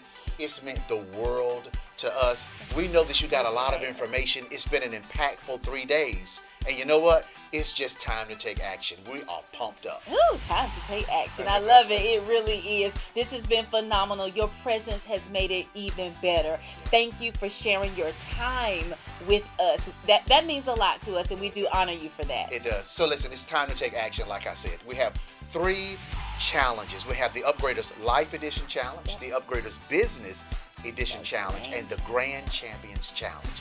Fall in where you fit in. Something for but everybody. It is time to take action. So we want you to go to championschallenge.com. Read over the challenges. Read over what's coming inside of those challenges, and then make your selection. Guys, again, we're excited. We're pumped up. It's your time. Everything else gets upgraded. Now it's time for you to upgrade yourself. Absolutely. Yeah, we'll see you on the inside.